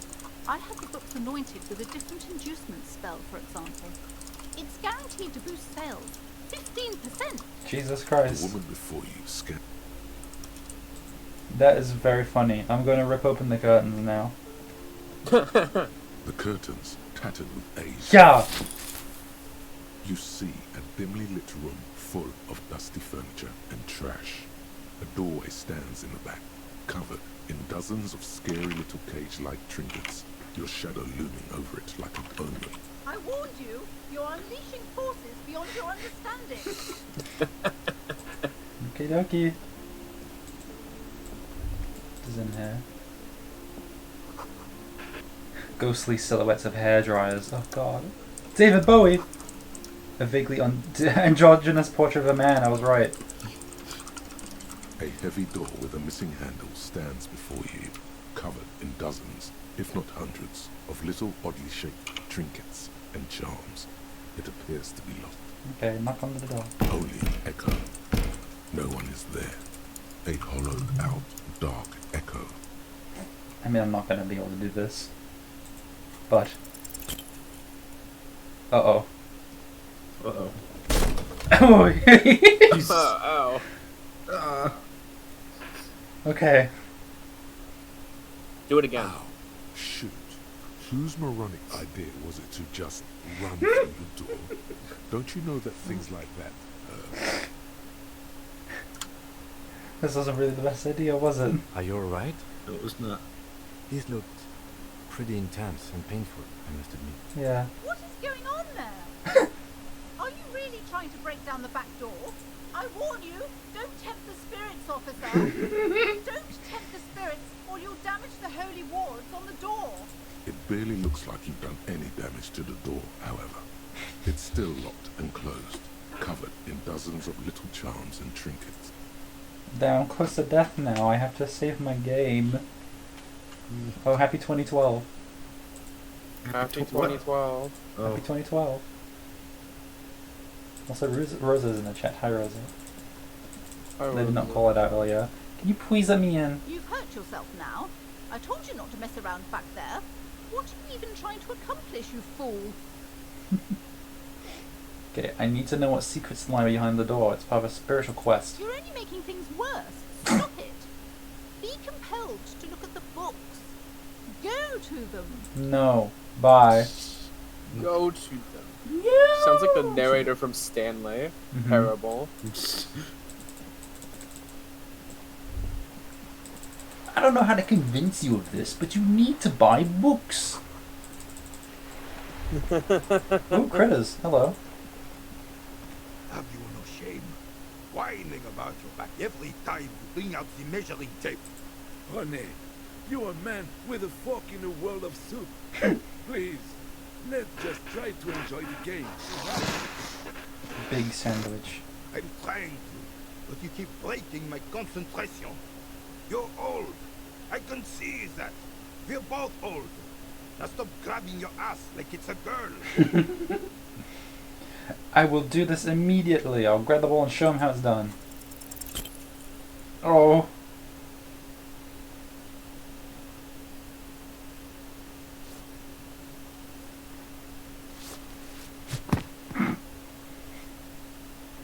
This felt wrong.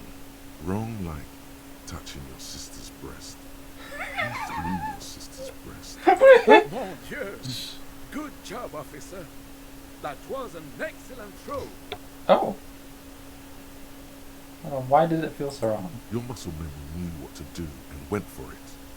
But there were gaps. It felt like you were going for a thrust or a lunge. There was definitely gonna be jumping. Maybe you scored a point, but this is a fiasco. I thought something way more spectacular would happen. What are you talking about? You just executed a pretty much perfect pétanque throw. Nice. How are you ever going to get the officer's shit off your nose, Gaston? Or even climb out of his ass? That's just how Johnny ball game is. Extraordinary. Right. Was the demonstration it? Or do you still need something from us, officer? Yes, officer. What do we need from this gentleman? Do you know anything about the man hanging in the back of the whirling in rags? Unfortunately, I don't. Unlike most of the locals, I have no qualms about assisting law enforcement. But this affair has passed me by completely.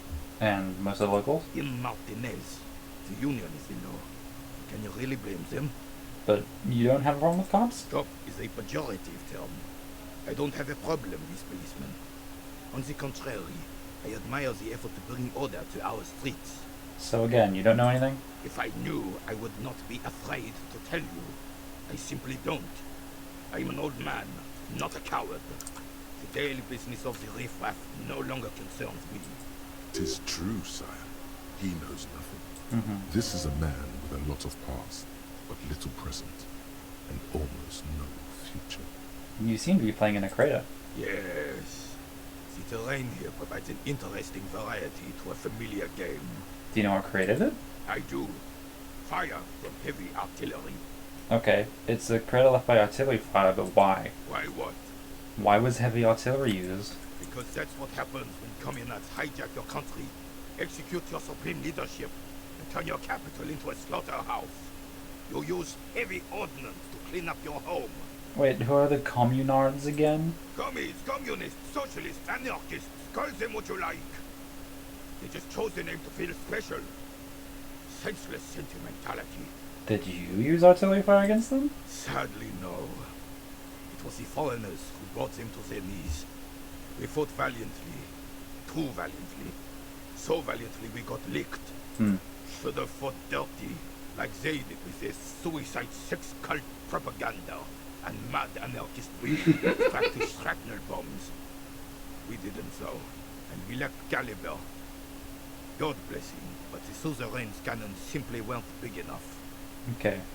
Why show them here at Martinez? Because this place is a damn beachhead. Have to soften the commies up first. Beachhead? Yes. The military coordinated amphibious landing to take back Revachol. He finds your lack of historic knowledge troubling, a sign of mental deterioration in the preceding generations.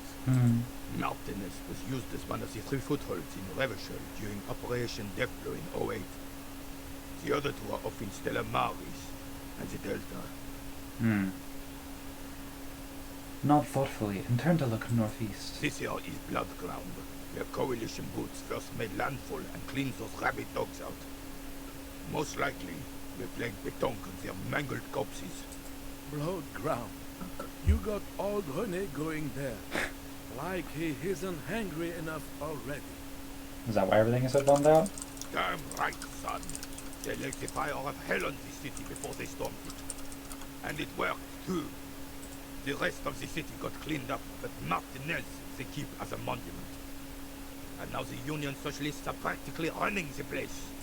Well, it's your own damn fault. You, we, the coalition, Revachol, whoever you want to blame, never finished the job. Officially, the party never surrendered. Of course they still hold influence. You don't even begin to truly understand the players of the table, let alone the specific circumstances surrounding the... What do you think? Thinking men have opinions on these things. Present one. Okay. It's also just paving the way for the hard work to pass over. Foreign powers clean up a mess and now rule us. Shake your head in shame. Coalition seems quite capable actually. Communists don't understand how money works. Nothing. I don't think. I just do. Okay. I will please you. Preposterous! Surely you Damn don't it. mean it. I'm just sorry it had to be them. After 8 years of fighting those commie hyenas, boiling cats for food, drinking my piss in the mountains, I would have preferred if the Right Honorable King Guillaume returned to Revachol, or even if that damn clan Fouissel had risen from the grave and led us. Sadly, that was not the case. This royal failure weighs heavily on him. Instead, all that is just, holy, and beautiful in the world was wiped away, and now it's neon signs with toothpaste ads everywhere. Foreign influence peddling garbage and stupid music on the radio. This is just what the commies wanted. This was the plan all along. This is what they wanted to replace the role of the suzerain with. Who was this Frizzell? Damn Frisell. He was the king we couldn't protect. The Carabineers failed him, and the crown. He died in the hands of the Hyperlay, in a very public execution. He slouches as he says that. It makes him smaller, admitting they left the king to the mob. You mentioned Guillaume? A true king in both blood and mind led Revachol before Fricelle. He would have been better, but the damn commies drove him into exile. Some manner of self-deceit is present in his thinking. Sounds like this Guillaume abandoned him, and he doesn't want to admit it. What exactly is a suzerain? Suzerain is the king. Has everyone forgotten already? Slytherin? Oh. Suzerain. Suzerain. God, Harry Potter. No. Him too. Then he chooses anger over melancholy. It's no use talking to you. You were still in Daddy's borders when it happened. When we took our last stand against the filth and rode the cavalry straight into gunfire. I can try this for fun. All you observe is a veteran refusing to let go of the past and his old uniform. This is not uncommon. This is the uniform of the Royal Carabineers in service of Fricelle I, Guillaume le Lion, and the valiant King Philip V before he... Don't you mean Fricelle the Pen? You do not speak his name, Craven, although he was a clown. But he was our clown. Ours to ridicule and to mourn. He was our clown. There's something Who's you our missed. clown? You will get to Hong it. Kong. Don't Hong Kong. Snake is our clown. Shut up. As you turn, Snake is my clown right now. Shut up. Fuck you both. Where's it coming from? Swoops you. From a distant sunset, a stage light, flash photography, nowhere in particular. It's just what superstar law officers do. They squint at lights and they solve shit. Yeah, that's me. I've been establishing my superstardom hard lately. Yeah, you have. You're a big, thick cop, big money, Salam Rocky Baye, badass on the edge disco cop. Time to recede into a ludicrous fantasy world. Here we go. Camera, lights. No, fuck you. Okay, action. With a sudden flash, the world freezes around you, and you along with it. In an iconic monochrome solution, a black silhouette against a rasterized orange world. It's on. Ooh, okay. What is this? Some kind of superstar? I... -2 to logic still seems unlikely. Actual superstar. Metaphorical superstar. Yeah, okay. I don't have a brain point yet, so I will not be indulging, sadly. It's getting close to 9 though, which is good because I kind of need to sleep and not be dying. Well, yeah. What is this? A boulard? A woos?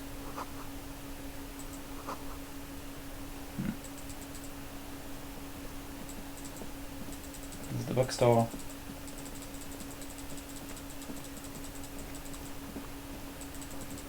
Let's go this way.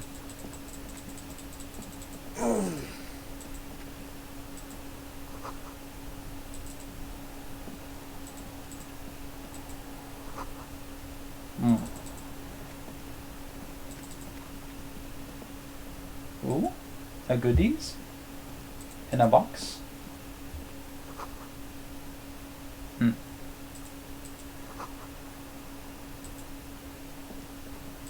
I'm in need of humanitarian aid. May I? You see a Cimarron street vendor surrounded by a motley assemblage of goods. When he realizes you're looking at him, his face breaks into a wide, welcoming grin. The name Silene is embroidered over his breast pocket. Happy shopping, officer. Everything's cool here. What's so cool? Everything's cool. The goods are cool, the customers are cool, the place is cool.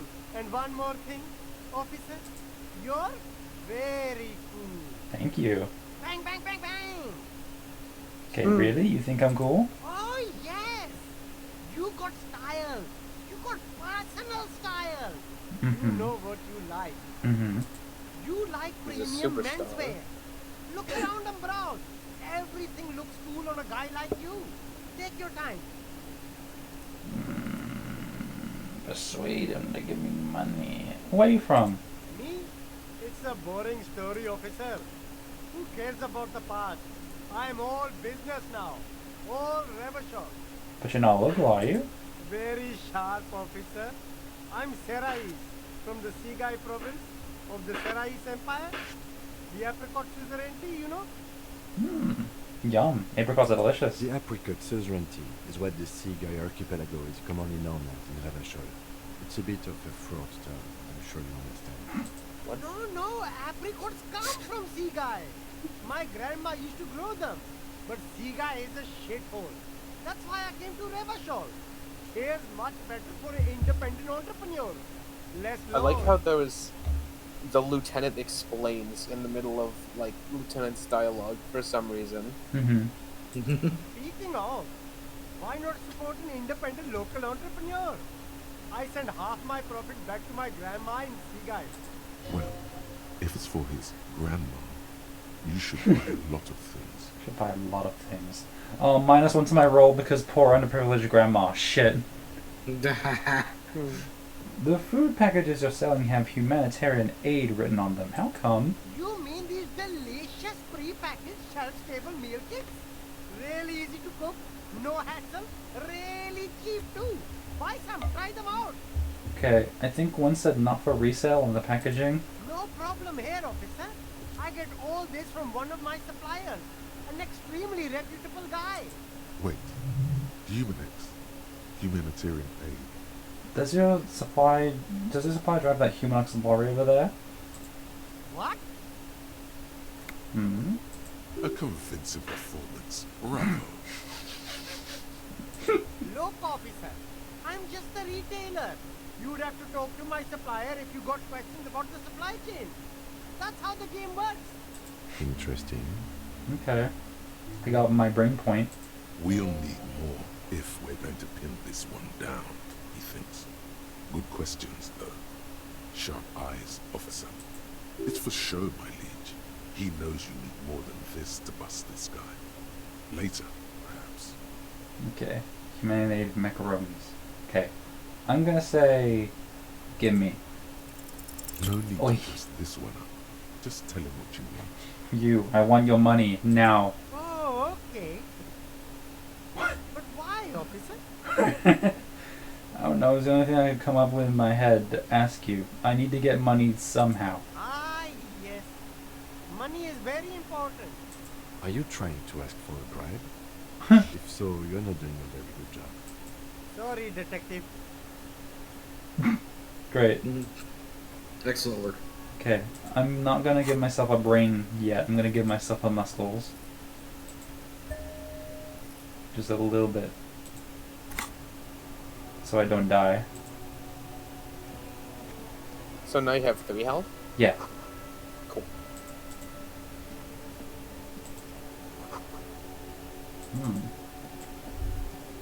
So many bottles around the place. Where can I find the bottles? A bottles keeper. There's a pile of cheap sunglasses in a small box. A variety of shapes and colors. You like sunglasses, officer? I've got the latest style right here. Okay, I try them on. Abort. These are hideous. What's more, they don't even fit your face. You can feel them pinching your nose and chafing against your brow. Damn, officer! You look like a mega secret spy. Very secret. They're practically made for you. I'll let you have them for 2 real and 50 cents. It's going to be very difficult for anyone to take you seriously with these things on your face. No, you are definitely not buying those. Don't tell me what to do, Kim. I like those sunglasses. No, I can't. We can't walk around with you looking like this. Okay, fine. Go ahead. If you want to look like a walking midlife crisis, then who am I to interfere? Okay, I rummage. These are all boring. Boring third-rate ho-hum sunglasses made of cheap Syrahese plastic. The kind of plastic that melts in the sun. Those UV stickers are almost certainly just there for the show. If anything, these lenses probably direct more UV light into your pupils. A UV magnifier. These are all first-rate sunglasses. Premium design, superb material. Very cool. UV resistant. These will definitely keep your eyes safe and cool while doing your dangerous police work. Okay, I'm gonna try again. No luck. Where? All you find is this lime-colored cellophane visor, produced by a bargain sportswear brand called Amphibian, apparently. There's a malformed green frog on its bent cap.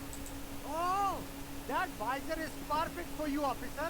It'll definitely keep the sun out of your eyes while you're shooting criminals. Bang, bang! And all for a mere 6 real. Kim, are firefights something we should be prepared for? I hope not. You don't like it? Sure, Square Joe. No problem. Let's get you some real shades.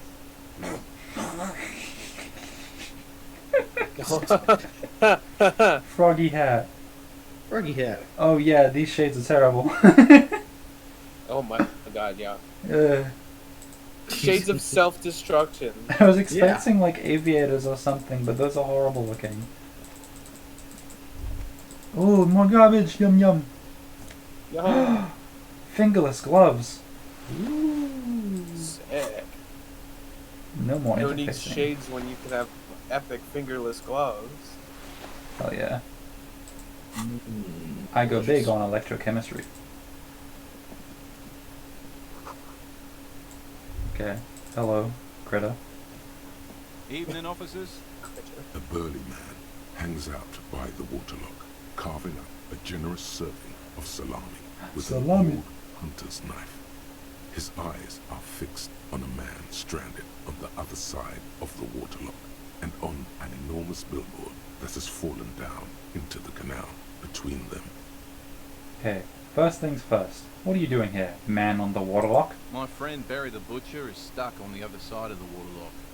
I'm keeping him company and eating his salami. It sounds like a fucking Tide the Tasmanian Tiger character. It does.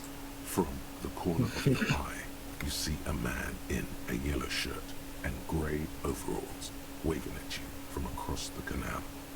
He seems disappointed about the wreckage on the waterlock and the salami. And the salami. Very good stuff. Anything I can do for you, officer? My fucking mouse fall down. I got it. Fine. Good job. Got it. Yeah, I passed the, what would I call it? What check would be for grabbing a mouse off the ground? Dexterity. There's no dexterity in this game. Interfacing. Interfacing. I wasn't here to witness it, but those look like tire tracks on that sign. Weird, huh?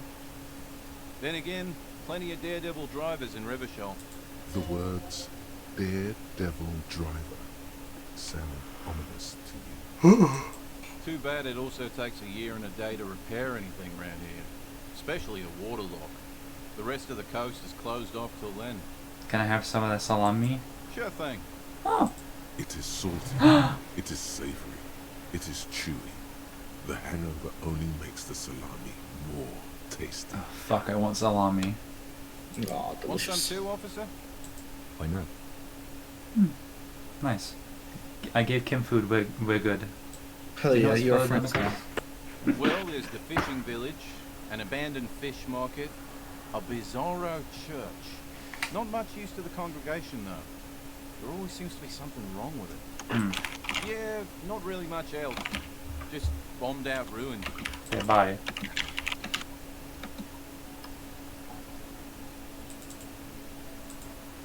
Okay, I can't look at that. I can look at this though. A couple of indicator lights are missing from this control panel. Loose wires dangle from the now vacant holes. In the middle is a lever. Beneath it, a small metal plaque. This panel usually closes the waterlock, turning it into a bridge that lets you cross the canal. But there's a crashed salmon and butter sign in the way. Pulling the lever probably won't do anything. I'm gonna pull a lever. You pull the lever all the way up until the metal clicks against the contact pins. You hear a soft click. Then, nothing happens. Push it harder. Nothing happens. A cold gust of wind blowing in from the sea interrupts the silence of the situation. The spring brings the lever back to its original position. You still need to close the water lock to get across the canal. Some other way.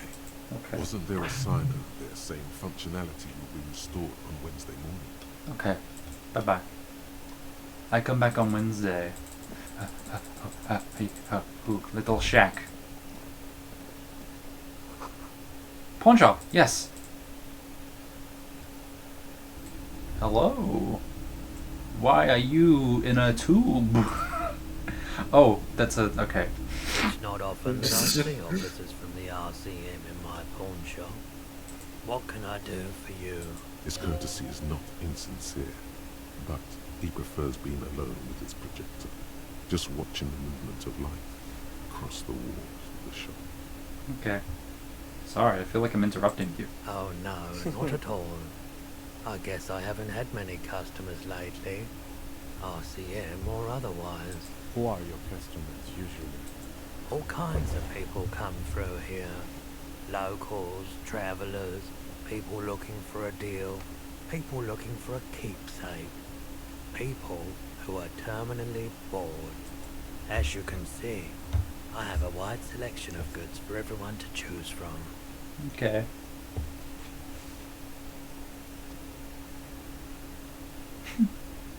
I think some of your selections are more tasteful than others. It keeps me entertained. Mm-hmm. Jesus. Okay, there's something I like to sell. Let me have a look. I could sell the corpse. I like to sell my clothes. Okay, I have this commemorative pin, but before I sell it, I have some questions. Jean-Baptiste's summer dinghy race is 31. What a pleasant time that was. So, what do you want to know? Price? I can give you $3.20 for it. Okay. Can you hold on to it for a few days while putting up for sale? I promise to give the pin back. Sure. I can keep it behind the counter for a week. But only if you pawn it right now. $3.20 is a rip-off? A pin from 31 ought to be priced at $3.10. But I added another 10 cents just to be nice. Okay, thanks. Sure thing. So, do you want to sell anything? I mean, can I do it? So, what do you want to know? Sure. Okay. Sure thing. So, oh, there's a pawn menu. Okay. This isn't Yeah. actually doing anything. I have to sell my clothes. I'm not purchasing any more clothing at the moment. And especially that tie. It swallows photons around it. I have no need for necrotic objects. Your mother is a necrotic object! I'm fun! Look at me sparkle in the light of the projector! Uh-huh. Okay, photo the corpse. Oh, no. I don't like those kinds of objects. No sale. Do you know what the tattoos mean? A photic path, counter-radiance network, anti-magnetism. It's darkness. That's all I know. Sell me something lighter. Okay, look in me pockets. Anything else you're thinking of selling? I could sell Lieutenant's handkerchief, but it's I don't want to do that. I can sell the postcard. Oh, so this is the pawn shop guy. Yeah. Yep. I can sell Kid's pen. I don't think I should do that. I can sell the kind green 8 pin. No. I'll sell this for money. I'll sell the cassette case. And then I'll keep everything else. Another time, perhaps. Okay. You might be able to aid our investigation. I doubt it, but I can try and answer any questions you may have. Know anything about the Wild Pines represented at this in town? Can't say I'm a huge admirer of wild pines, and I can't say I trust any silver-tongued spokesperson of theirs. Fortunately, I have no reason to get involved. Okay, what are you having against Wild Pines? What should I have for it? Breakthrough time, yippee. Have you met the Wild Pines, Rip? Just people like that make everyone else see the world somewhat askew, at an angle that is convenient for them. Now, you have more questions, or Never are had we? any dealings with Everett Clare? He's been by the shop a couple of times. There was something awfully deliberate about that laziness. Did he buy anything? He purchased a remarkably garish paperweight the first time he was here. Nothing the second. Why do I feel like you don't want to talk about him? Are you hiding something? They weren't the most pleasant interactions. Small town bigwigs always want everyone to play a part in the play they're staging. But I bowed out at some point. I prefer to watch from afar while the bigwigs come and go. Okay. Did he discuss union business with you? He tried. Wanted to come to some mutually beneficial agreement around my dealings with the dock workers. I politely declined to hear him out. So you don't know what kind of arrangement he was talking about? As I said, I refused to talk to him. That's why he came back a second time. That's also why he hasn't come back a third. He nods reluctantly. You know anything about the hanging? I do my best to keep my distance from all manner of butchery. Bad for business. Bad for everyone. He doesn't know anything. Okay. The pawnbroker's gaze is already fixed on the dancing colors. Do you happen to have any guns? Someone else came here earlier today asking the same question. I promptly sold her the gun you pawned a couple days back. I pawned my gun. The lieutenant shifts from one foot to another, alert. I sold you my gun? You were adamant about getting rid of it, officer. Said you were undeserving of a service weapon of the Revachol Citizens Militia. And I don't like keeping guns around the shop for long. Off the charts photon emissions. The unhealthy kind. He's not telling you the whole story. It seems he's trying to spare you. I feel like there's something you're not telling me. You weren't quite yourself, officer. What was I like? You were very distraught. You said the gun was a threat to your life and that you can't trust yourself with it tonight. And that you need the money. When I said that I don't normally buy firearms, you put the gun barrel in your mouth and sort of sucked on it. Then I agreed to take it. Very normal behavior. You must have been in great shape. Wait, how much did I sell the gun for? 15 real. The lieutenant looks from you to Roy, and then back to you. It's clear that he hopes this tableau might still turn out to be a bad dream. It's not, though. This has got to be the most. Wow. There's pity there, too. In case you didn't know.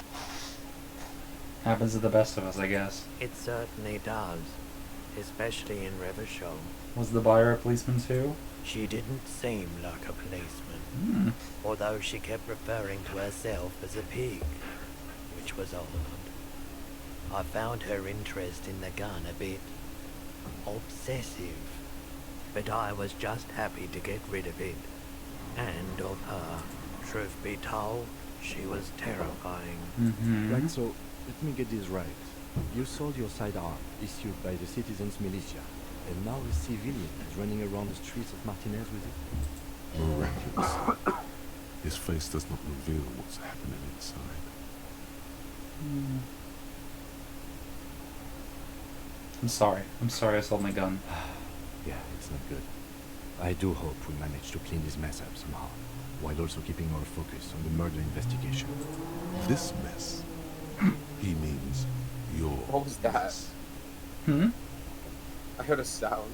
What sound? The... That was a motorcycle. Okay. Any idea where I can find this buyer? My apologies, officer, but I have no idea where she was coming from or where she went. A needle in a haystack. There is nothing you can do about it now. You just have to hope you luck upon her somewhere. At least now I know how I lost my sidearm. Let's talk about something else. Of course. Okay. Strange tie incident. I could try this. Okay. He definitely is high. Whatever it is, you've probably done it. And many other things besides. But you can't cut through the jumble of sensations to get to the answer. A guarded man like him wouldn't tell you if you asked out loud. Okay. Mazovian socio-economics. 0.000% of communism has been built. Evil, child-murdering billionaires still rule the world with a shit-eating grin. All he has managed to do is make himself sad. He has started to suspect Krasmazov fucked him over, personally, with his socio-economic theory. It has, however, made him into a very smart boy with something like a university degree in truth.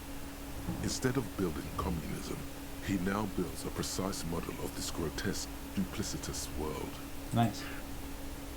Left-wing dialogue options give +4 XP. Yep. -1 to visual calculus. Reaction everywhere. -1 authority downtrodden invo communist. Okay. This is not good for my current build, but that's fine. just pick left-wing dialogue options for the experience. I do have to do this. Not long for rigor self-critique left.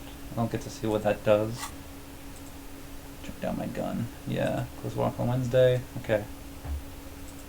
And those things are done. What else is it for me to be doing? Transfer Unionbox. Eventually show up. Okay. So there's the armor, find booze and drink it, pay for the damages. That's a lot of money. Check down your badge. Put clothes in trash. May take a while. Tattoos. Meet the call. Bind the pants. Split a kilo. Hangman's boots. This is something I could do once Kim is asleep. Reality lowdown. Need to find a rich person. Okay. What is this? A typical Martinez streetlight sits among assorted floor and table lamps. Where'd you get this? It was brought to me to be altered. We are not here to investigate the theft of city property. Okay. You have to admit it's rather clever what he's done with it. Okay, cool. What is this?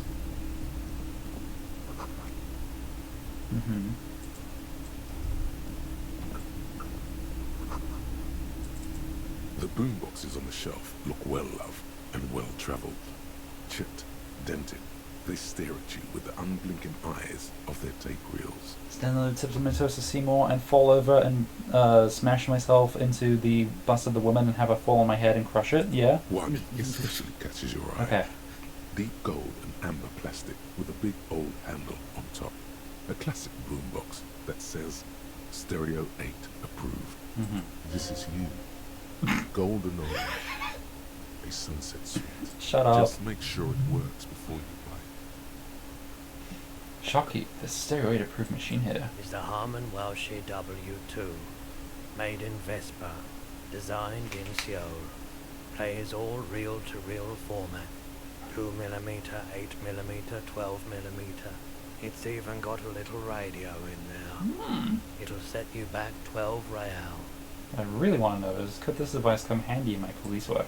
If police work means playing tapes, sure. You can use it for that. Or any other time you'd need to play a tape. Like a beach party. With sand and sun and seagulls dancing on the breeze. Theoretically, could I bring it to a beach party? Theoretically, yes. But we don't have time right now. It's generally murder investigation first, then beach party. Okay, Kim, I'll just rock out with Roy then. I don't like beaches. They accumulate too many photons. It's always chaos out there. But live your life, man. You can use it at a beach party if you want. Okay. It isn't here. You see rows of toy soldiers guarding the rest of the trinkets displayed on the table. Some on horseback, others in rags, others yet in bright blue uniforms. All are stern and unyielding in their duty. Try to find something pretty and cool here, then use it to win her back. Okay, I will dig it up. Everything you pick out seems faded, chipped, and sad somehow. Most of them are just broken toys. Okay.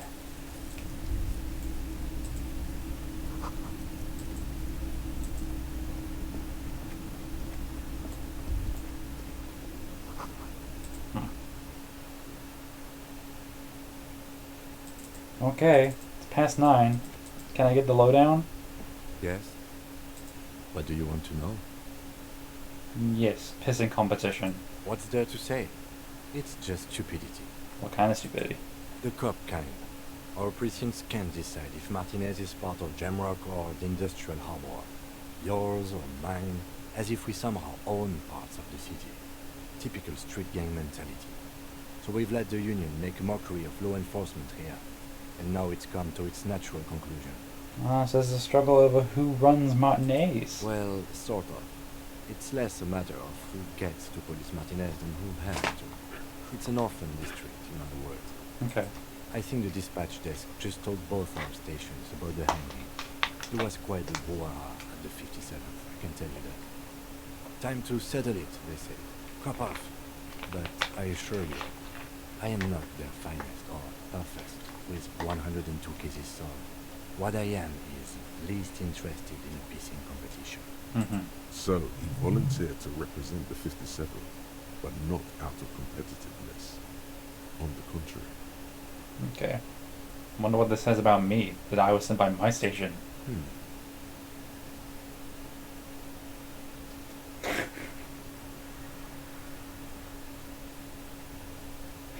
I probably have an unbelievable kill count. I bet you do.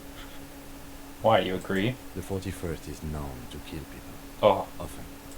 He neither approves nor disapproves. Yet there is something more there. Something you can't put your finger on. I will only use lethal force with the utmost care and precision. If you could only find your gun. Was there anything else you wanted to ask about the competition? Okay, so you volunteered to spoil it? We shouldn't. Yes. I'm an unrepentant spoil sport. What's so special about Martinez? Martinez? Nothing. It's just a puddle at the end of some drain pipe. No one cares about this place. They care about sports. Most of our colleagues don't even know how to get here. Most of the interchange doesn't exist. Okay. Yes, it's a wholly pointless matter. Forget I ever mentioned it. He's actually glad it's addressed now. Okay. Okay. Why did the 41st send me? Because you're the best qualified. No, that doesn't seem right. No, that makes sense. I'm exceedingly qualified. If you're so well qualified, why can't you remember why you were sent? Anyway, don't keep Lieutenant waiting. There's nothing, it's fine. Bye. Okay, so I got done. Yeah, look at that. What now? There's the pawn, the little guy down there. There's the traffic jam. I don't think I can get through here. No, I can. A little. What is this? A memorial? An old monument stands in the middle of the traffic island, pointing toward the sea. It looks as if it's being reassembled piece by piece, secured and mounted in the air, with the aid of numerous ropes and rods. Who's this? A silver plaque on the statue's pedestal reads, I am Philip III, the Squanderer, the greatest of the Philippian kings of Revachol, son of Philip II, the opulent, father of Philip IV, the insane. As you look up, you notice something about the statue. There are some odd indentations on the king's chest piece. What indentations? What do I see? Something with great kinetic energy seems to have impacted the cuirass, around where the heart is. Bullet? Someone shot him in the heart. Interesting. Lieutenant, has someone shot the king? Okay, I can't see it, but I take your word for it. Drop my mouse again.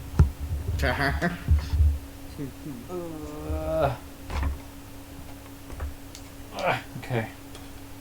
No, that's over my headphone wires. Whoa. That's under my headphone wires. No, I'm okay. What do you think? Well, Martinez is riddled with bullet holes. This place saw a lot of action during the revolution. But the statue is recently renovated, so maybe a joke? target practice or a political statement? Political. It's a king and he's been shot. Why not? What this shows us is guns aren't too uncommon here, and people still shoot them, sometimes at kings. The king stands high above you, surveying the bay, mute and indifferent to your sightings. Let's fail another check.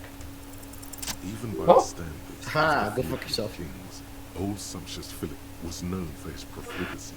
In what way? Well, he blew through the whole national treasury, starting the decline of one of the penultimate century's greatest superpowers, the suzerain of Revachol. His own maladministration foreshadowed the fall of the monarchy. During the anti-centennial revolution, an end to his family line and the monarchy on the Insulindian Isola. How did he manage to blow through the entire national treasury? Stories have it that he had his bedroom converted into a treasure chamber, where he stored unfathomable wealth. Krugerrands, bars of gold, ornate weaponry, armor, and various chalices. He called it the Sol Aura. It was obscene. There were whispers he slept on a huge pile of gold-dipped feathers, like some obese dragon, instead of a bed, like a normal person. Curious. The man certainly knew how to live. Thank you, Necktie. Base Necktie. Enjoyer of obese dragons. Oh shit, I missed that line. Ooh. Yeah. I would I like to was see just Congo. talking about that. Wow. Wow. But wait, you haven't even heard about his fabled cocaine addiction. The what now? You see, old Philippe wasn't just good at squandering the national treasury on gold and ceremonial weaponry. He was also a prodigious snorter of nose candy. So he was addicted to nose candy, a bloated druggie? That's what the revolutionaries said 150 years later. Right before they emptied out the royal mausoleum and dumped His Majesty's mortal remains in the Insulindian Bay. This is a lot to process. His Majesty's courtiers said it helped him connect with the higher realms. Okay, where's he buried now? Beneath the cold waters of the Insulindian Bay, thrown there by the revolutionaries after they cleaned out the royal mausoleum. What happened to the statue? The original was blown apart by communards, then further damaged during the landing of the coalition's airships during the turn of the century revolution, when Martinez was leveled. Who restored the monument? Some years ago, a group of liberal, artistically inclined individuals, designers mostly, thought it would be ironic to restore the statue of the most wasteful ruler of Revachol in the poorest part of the city. The statue is supposed to capture the moment it was blown apart, like an instant frozen in time, a rare butterfly trapped in amber, floating on a sea of shit.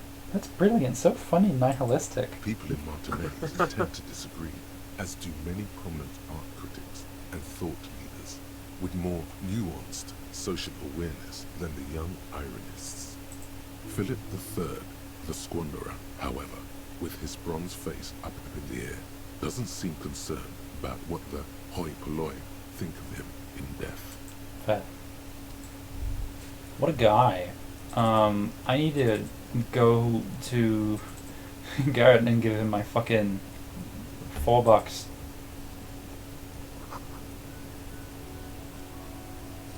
Oh, Critter. Let us in. Critter. I have no idea if I need this. Scam. Is this the protest?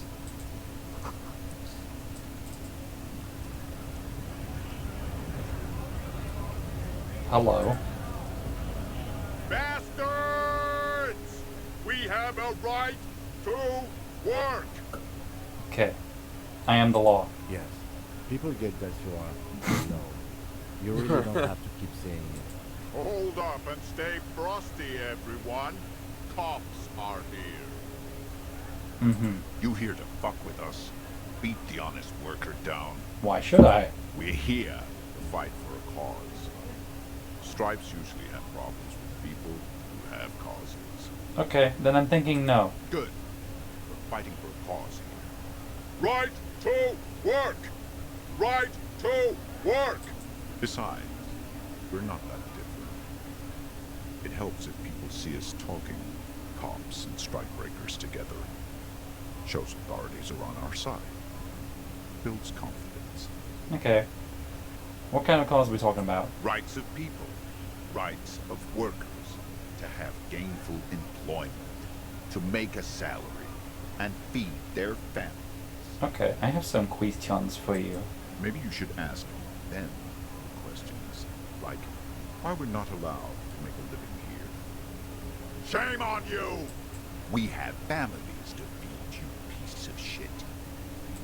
So do we, Scott. Mm-hmm. Okay. I actually need to speak with the union boss. Have fun. Union shits are on full strike. Don't think they're going to let you through the gates. Why you want to be that fat asshole? Hmm. I'm interviewing people about a murder that took place at the abandoned hostel cafeteria there. I know nothing about a murder. Okay. The mention of a killing sends a barely noticeable shiver of tenseness through him. Interesting. Why so tense? What are you talking about? I'm not tense. Yes, he's tense. Right to work! It's shameful. Cops doing nothing. You should bring backup. Open up the gates for us. Blockading gainful employment for workers is a crime. Sure, why not? Why not? I see numerous reasons not to pick a side in this local matter. Mm-hmm. Pity. Let us work! Okay, what exactly is our goal? We were promised work. We'd be in there, working, if the bastards hadn't shut the gates. And you're unable to breach the entrance. Main gate's locked. Would take heavy ordnance to bust it open. I try to get in through the secretary's office. Door's locked. The guard's blocking the way to the access panel. And I don't mean the scrawny mess punk either. I mean head measurer. Or whatever he is. Head measurer? Huge Seminese guy standing up there on the overhead passage. Won't let anyone by. The access panel is right behind it. How bad could one guy be? You seem capable. Bad. Standing on a narrow bridge, he's got a strategically advantageous position. And he's trained. I don't know how the Union has a trained killer up there. But that one's no joke. And my men are tired and hungry. They're workers, not fighters. Have you considered storming in? Like, all of you? Why don't you go arrest them instead? I'm sure they've done plenty of criminal shit. They have that look. It would be better for the neighborhood if you went home, at least for now, if you can't get in anyway. Mm-hmm. No! They will give up eventually. Or get drunk. Leave the button unguarded. Then we charge. Okay. Who are all these strikebreakers? Honest men and women, with rights, to work, to be useful, not toys for corporate interests. We came here to help the harbor run smoothly in time of crisis. If Union fucks don't want work, they ought to let in those who do want work. I have a question. Why do all these men follow your leadership? You think they follow because I'm big and loud? No. They follow the rules of the market, the rules of the economy, because they were given a job to do! You've been talking to him for quite a while. Something is off with this guy. Ask him where he's from. Okay, gotta ask, where exactly are you from? What's it to you? Curiosity. Gonna figure out the strike mess. Big mess, caused by Union greed. But I only fight for the rights of people. I already got that. I'm interested in your background. We're all workers, right? Workers stick together. Came from the eminent domain, in Jamrock. Backgrounds in odd jobs, heavy lifting, cargo haul, bouncer work. I know the drill. Sweet, I know bars. Been thrown out from several. Maybe that's why you seem familiar. Worked at Territorial. Ring a bell? Yeah, I think I've been there. Uh-huh. It was a long time ago. Great. I can go back What's into it to this. you? Routine, part of the investigation. Am I a suspect? Done no crimes. I only fight for the rights of people. We're all workers, right? Workers stick together. Okay, bouncer? Worked at Territorial. Ring a bell? Never heard of it. Are you lying? We're done here. I have a strike to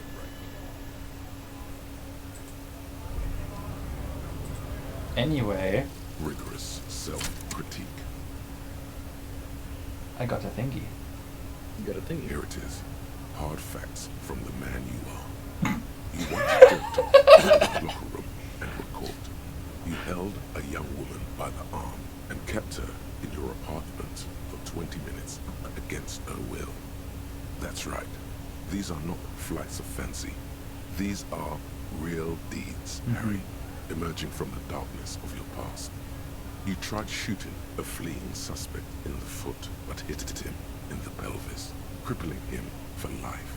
And, above all, you let life defeat you.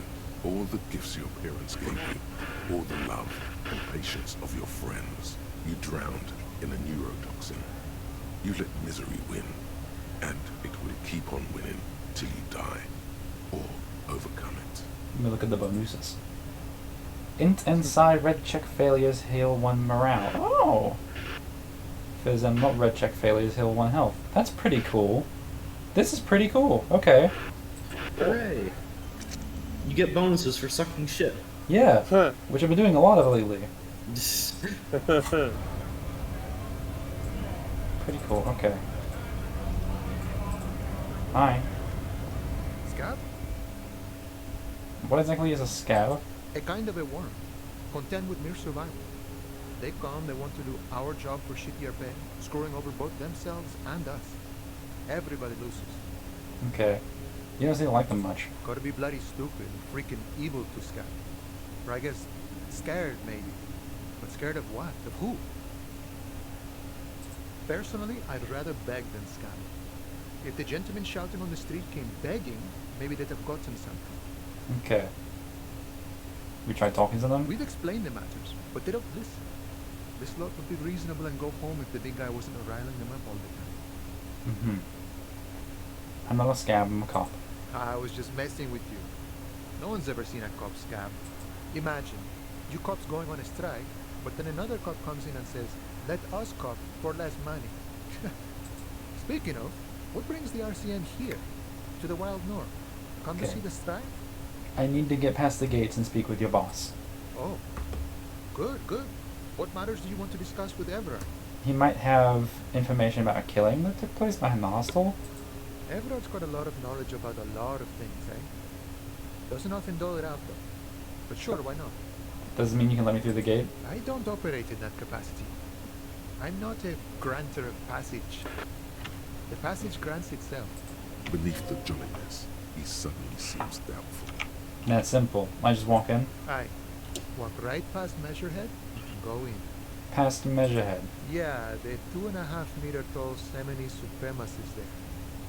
Walk right past him. Right. Press the button to unlock the door. Then go past him again. Okay. And you enter the arbor through the office. Stop. Okay. For some reason, it doesn't seem like it's going to be that easy. Don't worry, I'm sure it's not completely impossible. For example, you could best Measurehead in a physical confrontation. Or you could convert to a Semini supremacist worldview. Or maybe it actually is completely impossible. Has any of the scabs tried converting to his worldview? Jean-Luc himself would say the philosophy has proven overly heroic for the scabs to convert to. Not enough intuition. Has anyone here ever bested him in a physical confrontation? Not yet, no. He's incredibly strong. Got it. Another thing? Sure. I'm a bit short on money right now. Can you give me some of it? Sure thing, my friend. I can help you out. Oh yeah. Go, bye-bye. The coin lands in your hand as if it has always belonged there. The swallow returns. Appreciate it. Always glad to help out the RCM. Shame I can't do more. Things are meager at the moment due to... You know, the winter's fat is slowly running out and still better than scabbing. Every little bit helps, you know. I'm always glad to help out when possible.